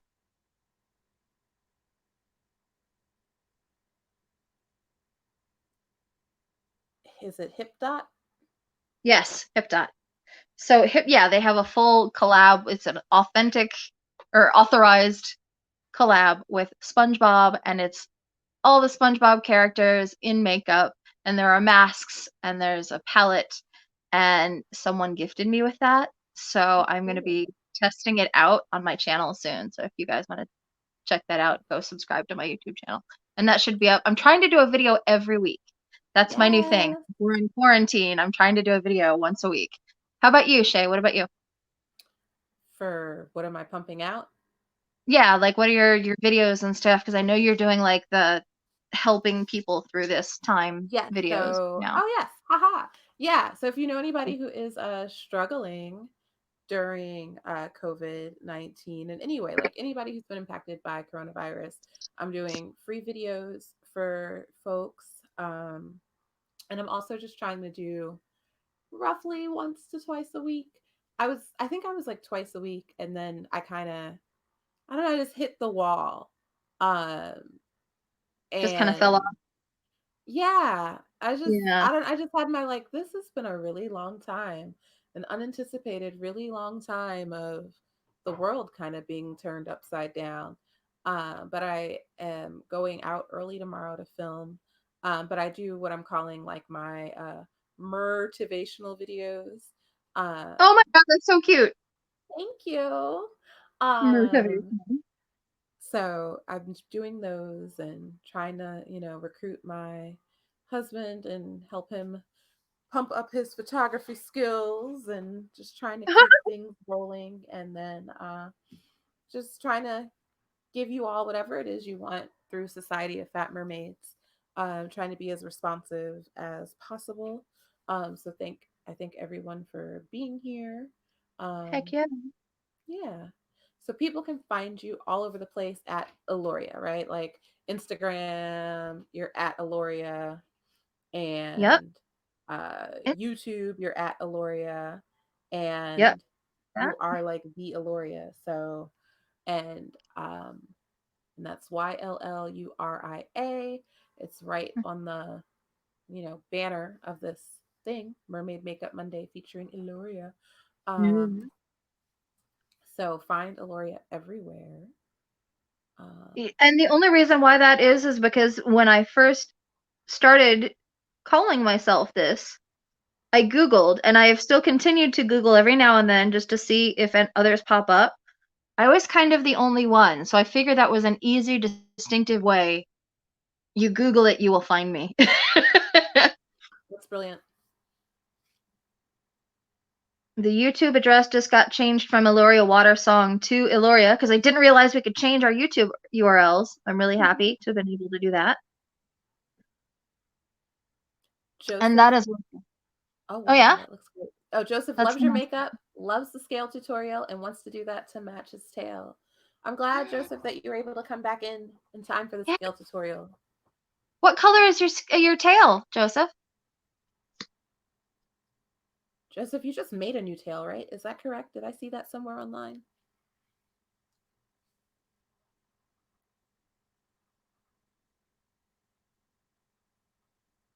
B says pretty. Hillary says thank you. Thank you, Hillary, for being here. Yes, thank you everybody for being here. Heck yeah.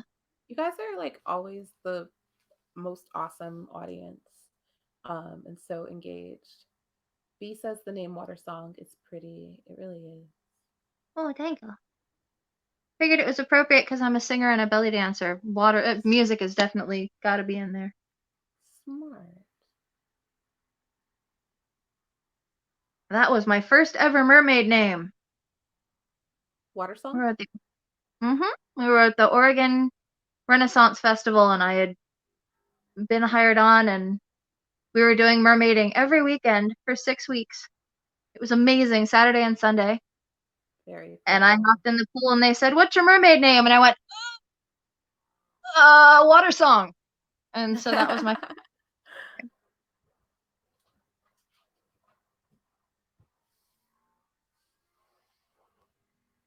So I will put the resources, this whole list that I've compiled, in the event page, so that you guys can find it. All of you guys have been here, and I have the face chart so that you can plot out your own waterproofy looks.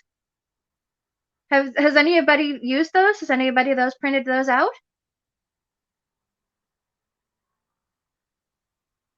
I'm hoping it will be useful for people. I think I saw someone post one in the Society of Fat Mermaids Let's Connect group after the last class. Oh my gosh. Notes in the journal. If anybody decides to do a look inspired by what we've talked about today, oh my God, please show us on the event pages. That would be epic and awesome. Absolutely. I am just going to stay here and keep working until we close out. So you let us know when you're ready to skedaddle, Shay. Well, I want to see you finish. I feel like I'm here till the setting spray. I think. It's nearly there. You said what? It's nearly there. Okay, cool. I'm just gonna do a quick eyebrow highlight. Okay, so I've heard that this is totally a 90s thing, and I did not realize it was so dated until I heard people laugh at me about it. Do you guys feel like highlighting the brow bone is like a super 90s thing to do?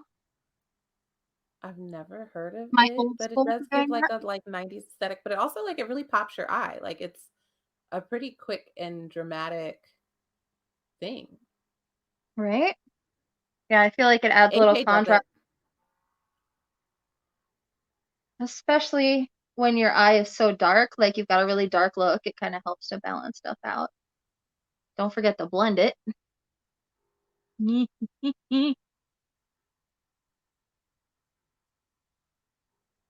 It's also a saving grace if you've gone a little too dark.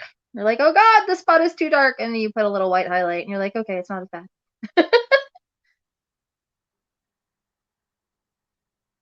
Amanda does it. Oh, cool. Glad I'm not the only one.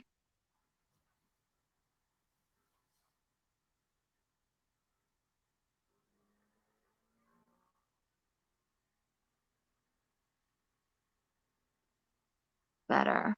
All right.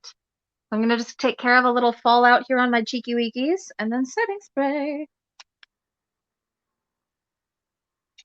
And later I will put photos up with me with different hair on and crowns. I've got a crown here. Do you guys want one more final secret of all the secrets. Murder? You want all the secrets? Literally here for your secrets. I had someone once tell me that I should keep certain things to myself, that I didn't give away all my secrets. I'm like, that's just not me. I don't want to play it close to the chest. I want to be able to help other people. So, one thing that I've done since the get-go, and it's probably because of the smaller budget, being a mermaid on a budget, is there we go. Is using necklaces for crowns. You guys do that? That might not be a Oh. secret at all, but that's totally one thing that I've always done as a way to sort of see. Those are my body chains. So yeah, if you see me usually with a headpiece, like this is one that I've used as a headpiece before, since my other one is not right here. You just want to make sure that it lays on the forehead well. Brilliant. And right on time. B says, OMG, I was thinking about the crown. My hookup used to be Charming Charlie's, which was a place here in Portland where they sold jewelry by color. So you could walk in and I want a blue necklace today, and there's the blue section, there's the green section, there's the clear. They had a rhinestone section. It was epic. But they have since closed down. I think they have stores still open online though, which is good because I'd be a sad fishy if they were completely gone. All right. Got my fan here. Does anybody remember from the last class what you have to do with setting spray? Oh, is that when you do your glamorous fan? And you just look so fabulous. Setting sprays really, they work by evaporation because they have alcohol.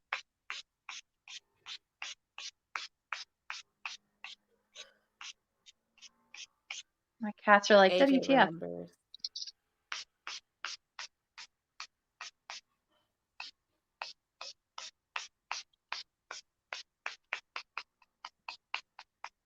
I put on crap tons because I like to make sure that my makeup doesn't go anywhere.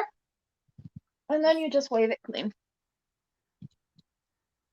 And Sky, my boy cat, who just got up, is like, do not like air spray. Do not like.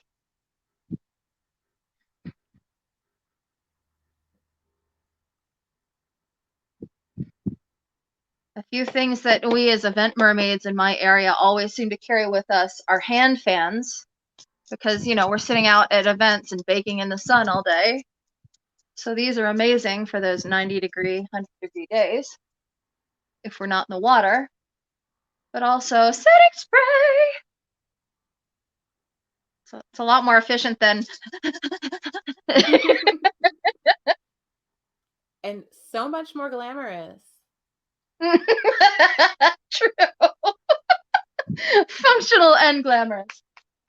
And I always tend to touch back up if I feel there are places that don't feel quite set. And I have tried Urban Decay. They have a little travel size if you want to try it, but are not quite up for the $30 investment straight out the gate. You can get from both Ulta and Sephora the Urban Decay travel size, which is $15. Still a lot to pay for setting spray if you're used to drugstore prices, but it's a little less heart attack worthy. And that gives you the chance to try it out. And it is the balm for freaking anything waterproof. It's good stuff. Same with, somebody had initially mentioned the Final Seal from Makeup Forever, and I found out that they have a whole Aqua line all meant around proof.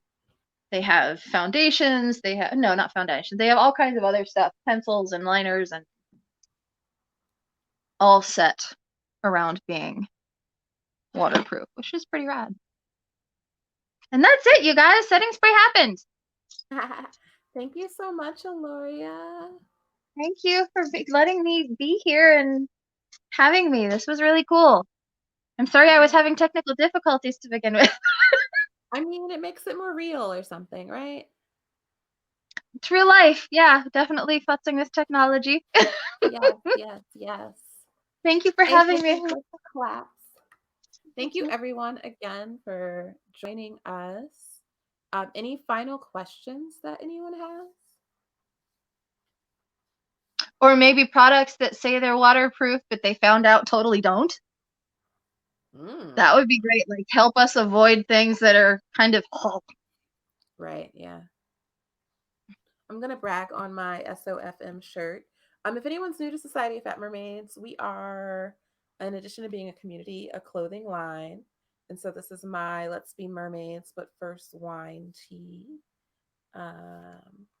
AJ says, love you, Mers. AJ, we love and appreciate you. We love and appreciate everyone here. Thank you for joining in and tuning in. Again, follow don't Yl'luria forget she's got everywhere. leggings too. Oh yeah, we have leggings up to a size 5X.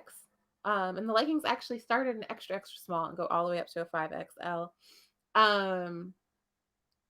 What else was I gonna say? This rebroadcast will end up on our YouTube page, our channel. And yeah, hang out with us at Society of Fat Mermaids. Let's connect.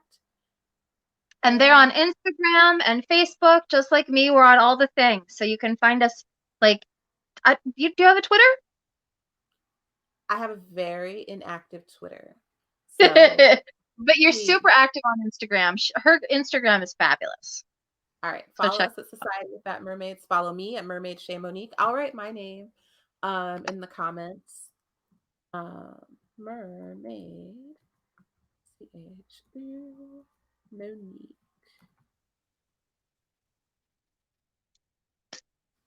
All right, everybody have a fantastic evening, a phenomenal week. Hit us up, info@societyofatmermaids.com will get you to me, and you can shoot me whatever you want to send my way. We're trying to do more community-based and just opportunities to both connect and learn and grow as MERS during this time. Society of Fat Mermaids is, you do not have to be a person who swims in a tail. If the word mermaid makes your heart glow, then you are welcome. You do not have to be fat, though we center fat bodies. And so if you're good with that, we love you. Everybody have a good night. Thank you. Thank you guys for coming. Thank you, Shay, for having me. Thank you so much, Yl'luria. Good night.